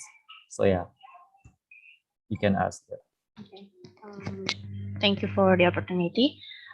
Can you hear my voice clearly? Very clear. Okay, so I have a question for Dr. Dakbao. It is maybe related to the first questioner. You did say that if we force someone to talk when they may be busy thinking, and if they are finished thinking, they maybe give something new and something excited. So we could not force someone to talk if they are not ready.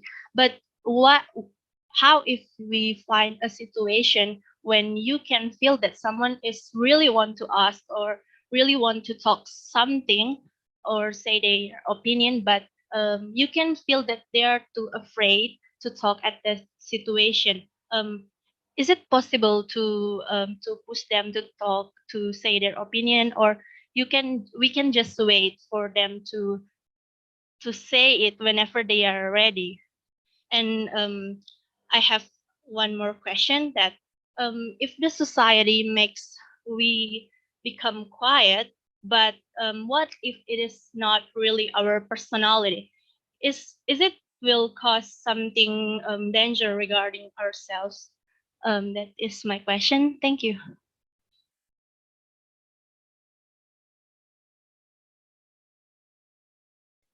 Okay. Sorry, Doctor. You're on mute.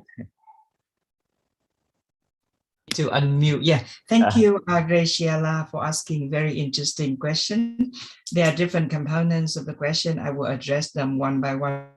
First of all, is it possible to tell when someone is ready to talk or they have something interesting to say? From my experience, there are ways we can observe. First of all, we can look at eye contact. Someone who has something to say, suppose in the classroom, will look at the teacher with open eyes and ready to speak.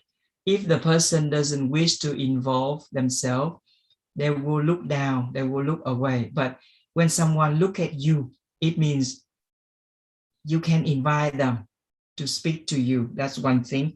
Sometimes the posture, the person who is more proactive in terms of talk will lean forward and will bring themselves forward rather than sit back or crouch in a relaxed posture.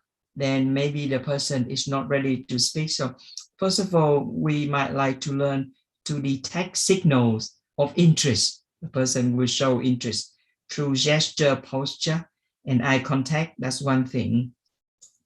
But I think it's more important to organize on this. We might not just say think and then speak. Sometimes it takes a lot of organizing. For example, we organize a task, and then the task may come in different steps. For example, observing a picture, read a poem, read a short text, think about your previous experience. So there may be a task to perform. And then as a teacher, we might like to organize and guide students through that task. Say, okay, observe this picture for 3 minutes, and then I will give you 7 minutes to prepare your comment on the picture to see how you feel, what you want to say.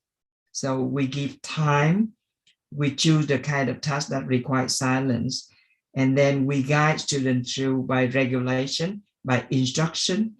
And then after that, we will follow up by saying, okay, time is up. Who has something to say? and then we start looking to see who look at you. Yeah, those who look at you will be likely to say something. So I think guiding is very important.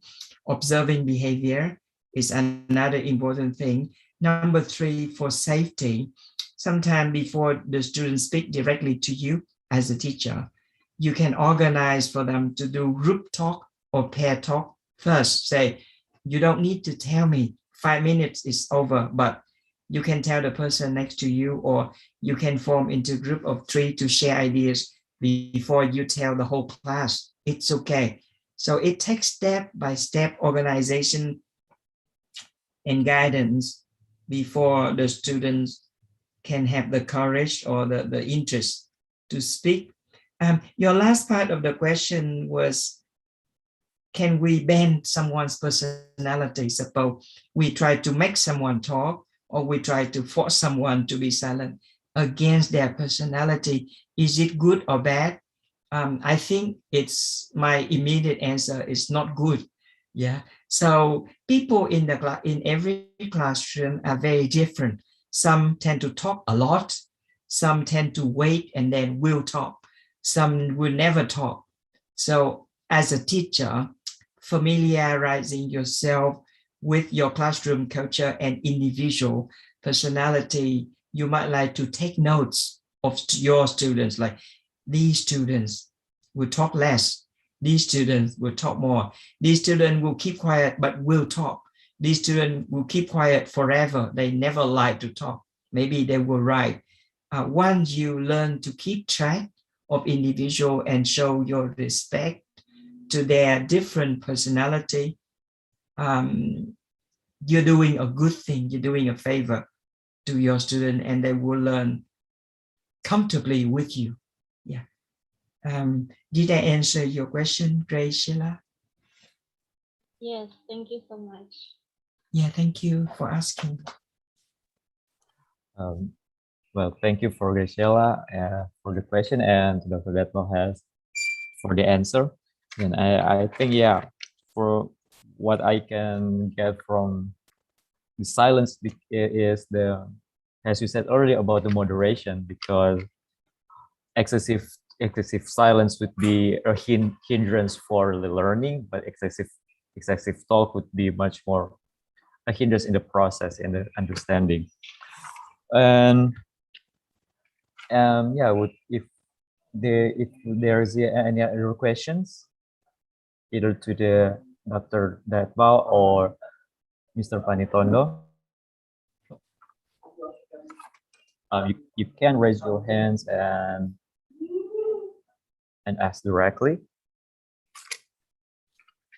If there's no one yet, well, maybe I would like to ask a question to Mr. Panitondo regarding to ethnolinguistics.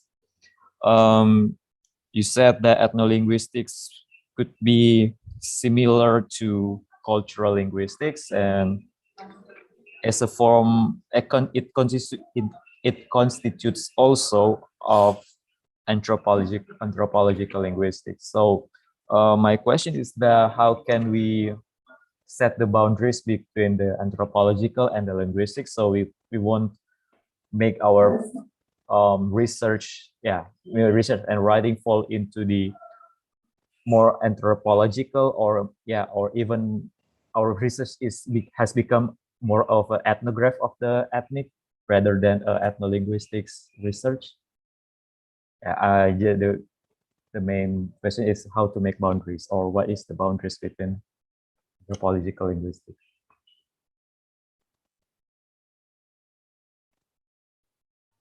Okay, thank you, Kevin.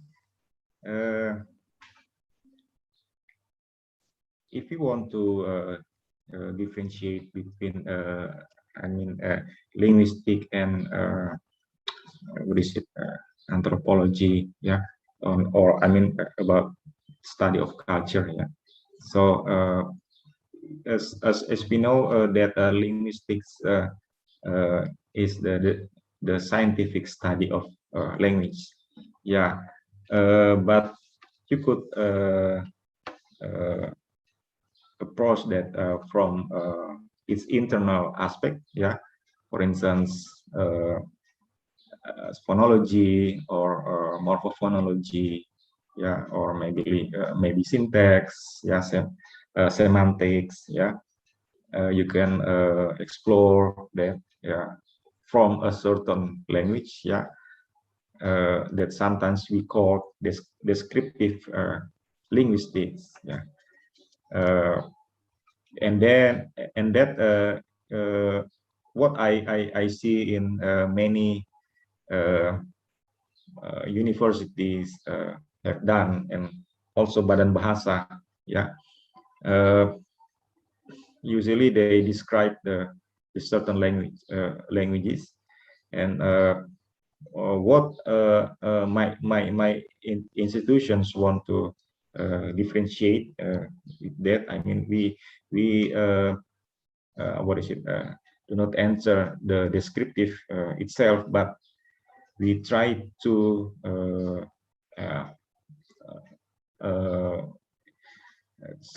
get out from the descriptive, and then out from the border. Yeah, we try to answer the aspect of external aspect of the linguistics. I mean, social aspect of the speaker itself, or the cultural aspect of the speakers. I mean, for instance,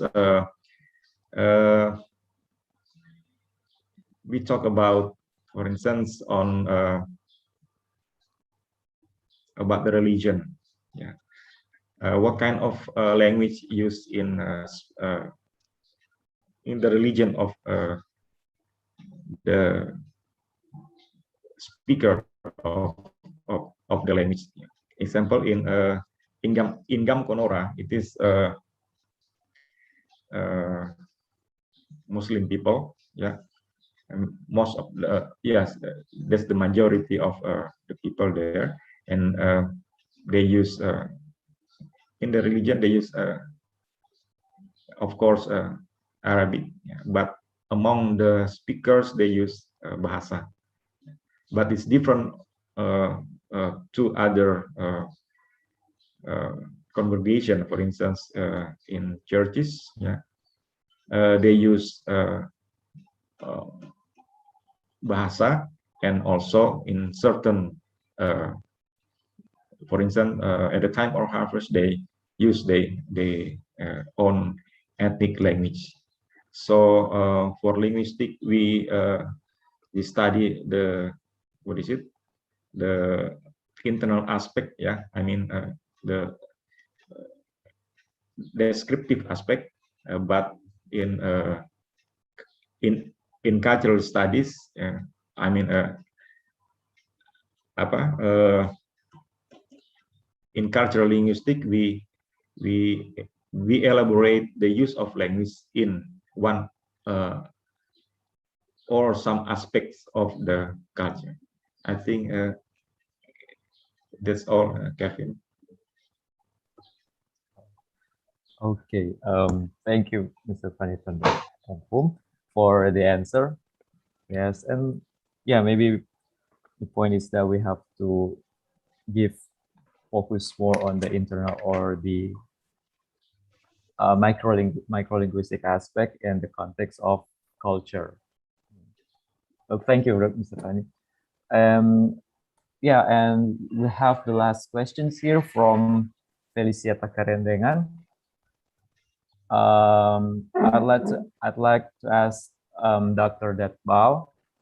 According to your presentation about silence, it reminds me with one of famous quote that I've always heard from my friends. So, which says, silence is gold," as an excuse why they keep silent to hide their real feelings. Either they are shy or they are sad. My question is that, what do you think about this case and how to handle this kind of situation? Do you need to talk privately with them and make connection with their emotional approach? Or are there any learning method that you can recommend us? That would be our last question for today's public lecture. And I give Dr. Detbout a opportunity to answer.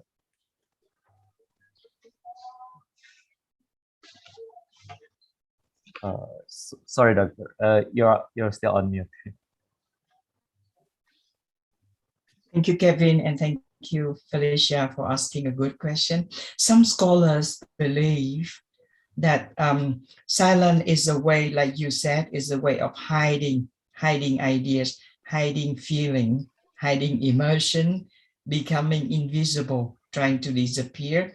And there are often a range of reasons for this. One of those reasons is inability. They are shy from having to demonstrate an idea or language use that they are not comfortable with, especially in the case of using a foreign language. They feel they are not that good, so they hide their real ability. That's one thing. Another thing that they hide is they hide a straightforward comment. Suppose you have an idea about someone and you want to say it, but if you say it, it's not nice enough. It sounds like you are criticizing. So you want to stay respectful and you want to keep the harmony for the environment. So you refrain yourself from breaking that harmony, from taking away the sense of respect or modesty. So they hide in order to keep peace. Yeah, that's another thing. And there's a range of reasons why someone is hiding. From a pedagogical perspective, I would suggest that a good teacher should make sure that no one is hiding something for negative reason, because hiding can be positive, showing respect, or it can be negative, not cooperating and not participating or contributing to the lesson. So as a teacher, I would recommend giving regulations, like open regulations. Say it's okay to speak and comment on each other's idea. We are here for mutual learning, and we don't take personal comment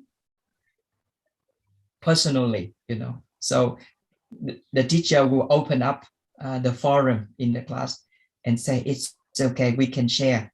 First, we can share in group or pair, and then we can share either in writing or openly to everyone. Once students understand that their contribution is accepted and welcomed by the teacher, they will feel more comfortable. But normally with very shy students, it will take time for them to really open up. And as a teacher, I would suggest taking step. Sometimes instead of asking students to speak straight away, the teacher may ask students to write, and then submit to the teacher, and then in piece of papers, and then the teacher will read out and have a discussion. But with this kind of personality, not willing to open up, it will take a lot of support and hand holding from teacher to allow these students to learn more openly. I hope I answer your question, Felicia. If you have more to discuss, please let me know. Thank you. So, thank you, Dr. Bob, for your answer. Felicia, does that answer your question? Yes, sir. Thank you for Dr. Dadbo for answering my question. Okay. Thank you, Felicia. I think I do agree to that. As the journal has stated that the aim, which is not to endorse or encourage silence, but to acknowledge first the existence of silence, especially in language teaching, because as we have said before, that silence is quite taken for granted, especially in the talkative society, because sometimes there is a power in quiet and silence, I would say. And yeah, we would come to the last question from Dr. Leka Kalangi, which stated the question to Mr. Fani Tondo. The question is that what is the difference between ethnolinguistics research and anthropolinguistics research? To that, I would ask Dr. Fanny Tondo to answer that question. Yeah, thank you very much for Dr. Leika Kalangi for the questions. Actually, these terms is is quite hard to what is it? Make a border or differentiation between the two. But from my understanding, that ethnolinguistics is tend to focus on what is it? Not only the the language use of the language community. Yeah, I mean, yeah, for instance, about yes, we talk about what is it? In some aspects of the ethnic life, yeah. For instance, we search or we studied on the language use in livelihood, for instance, and also the language use in religion, yeah, or what else? Maybe economic, what is it? Economic aspect and so on. And then I mean, tend to what is it? The ethnic,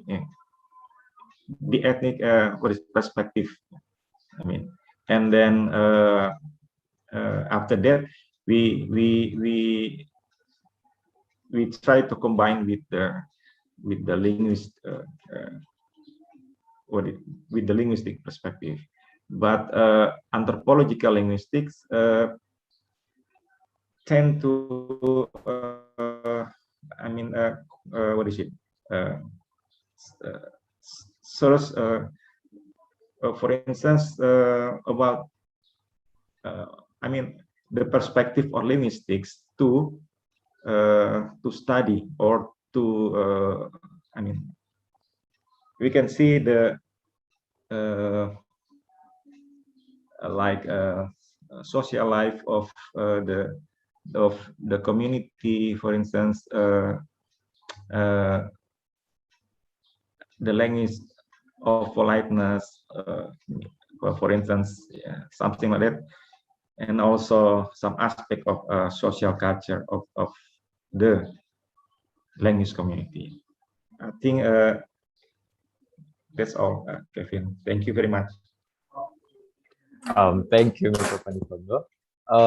Dr. Leika, does that answer your question?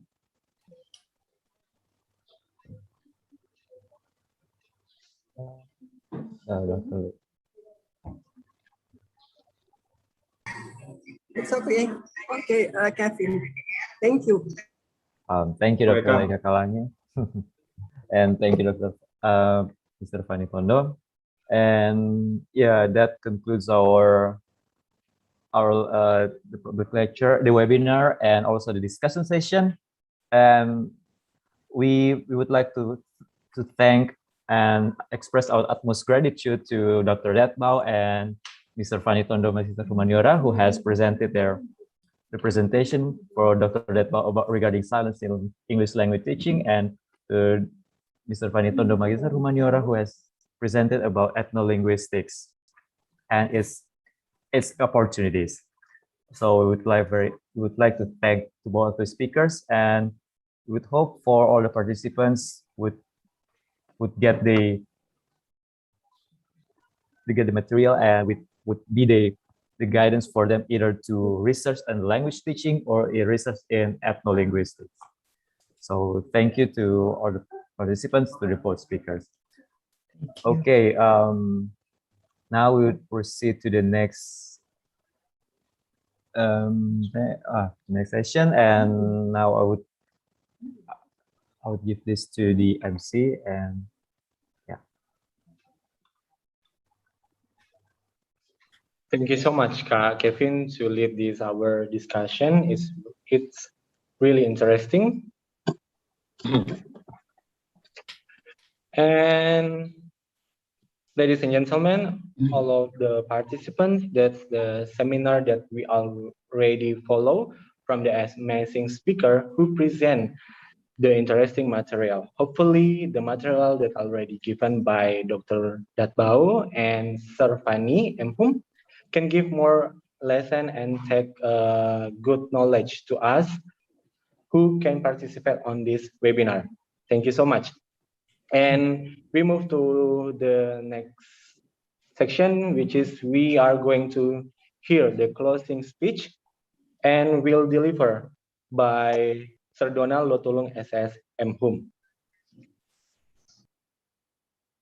Okay, thank you. So it's not morning anymore. Yeah, so good noon to all of you. Shalom, wassalamualaikum warahmatullahi wabarakatuh. Salam sejahtera bagi kita sekalian. Om Santi Santi Om, Namo Buddhaya. Salam kebajikan. Ladies and gentlemen, we are at the end of the seminar. And on behalf of the committee, firstly, I would like to thanks to the Almighty God because of His love, so we can be here together following this seminar entitled Understanding Culture through Research on Ethnolinguistics and Language Teaching from the beginning until the end. I would like to thanks to the Dean of the Faculty of Humanities, Samratulangi University, Dr. Andes Ferry Raymond Mawikere Mhum, MA, for giving us opportunity to be the committee of this seminar. And particularly to our distinguished guests, the speakers of this seminar, Dr. Datbao from Monash University, and Fanny Henry Tondo Mhum from the National Research and Innovation Agency from LIPI. Thank you very much for delivering or conveying the good understanding about culture through research in the field of ethnolinguistics and language teaching. What both of you convey in this seminar, of course, are very useful for us, the lecturers and students. So we can add our knowledge and widen our insight regarding to the silence in the language teaching. From the first speaker, we got a lot of meaning of the silence from the students in many countries. And about ethnolinguistic research as well from the second speaker, especially about language use in some part of the Indonesian regions, in the field of economy, environment, etc. What we got in this seminar, of course, we can apply it in our daily life, in particular in our teaching and learning process. So thank you to both of you. God bless you. And I want to express my thanks to all of the participants who are patiently following this seminar from the beginning until the end. The lecturers, the students from Samratulangi University and from the other university and society. Thank you very much for joining this seminar. And thank you as well to the committee of this seminar for the good cooperation that has been created during the preparation until this seminar takes place from the beginning until the end. And ladies and gentlemen, once again, on behalf of the committee, I would like to thanks to all of you for joining this seminar. I do hope we will meet again at the other seminars. Thank you very much. Pak Ketuan, Wapakalawiran, and thank you. Thank you, Donald. Thank you very much. Thank you, Dr. Datbao. Thank you. Thank you, Maya. Thank you, Sir Donald, to closing speech. And right now, as the secretary of the committee, Sir Donald will give the certificate for both of the speaker, and maybe for the committee can help to share the certificate. Okay, thanks again to both of the speakers in the seminar. Yeah. Dr. Datbao from Monash University and Fanny Tondo M. from National Research and Innovation Agency LIPI, yeah, for the useful knowledge that has been conveyed in this seminar. So, as the appreciation to both of you from the committee, I would like to give you the certificate, yeah, electronic certificate.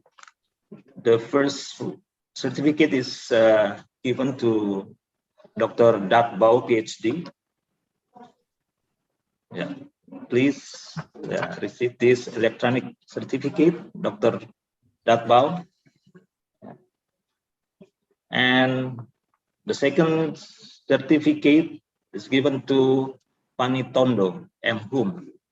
Yeah. So, Mr. Tondo, here's the certificate. Thank you. Yeah. Once again, thank you to both of the speakers.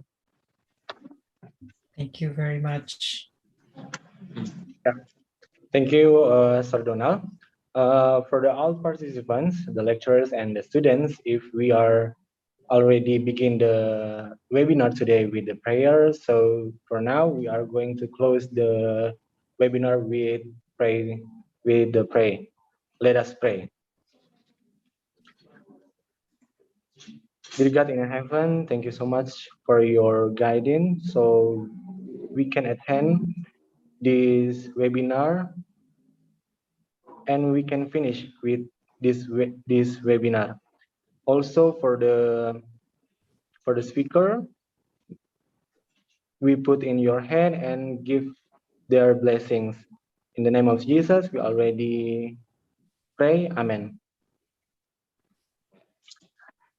Okay, all participants maybe don't to leave because we are going to take a photo session, and for this section, maybe I need help for the committee to take a photo session. And we begin with the first screen. Okay, maybe all of the participants can turn on the camera so we can take the photo session together.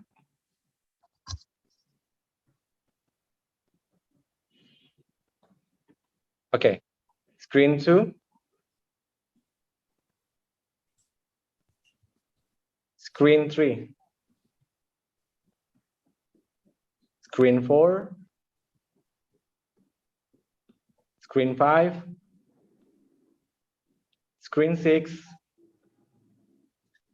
Screen 7. And last screen 8. Okay, with the end of the photo session, also conclude today's webinar. From the webinar today, we hope all the participants can take the lesson and more knowledge. And thank you so much, and see you to the next webinar. Keep safe, everyone, and good day. Thank you. Bye-bye. Thank you, Dad. Thank you, Bye-bye. Fanny. Thank you.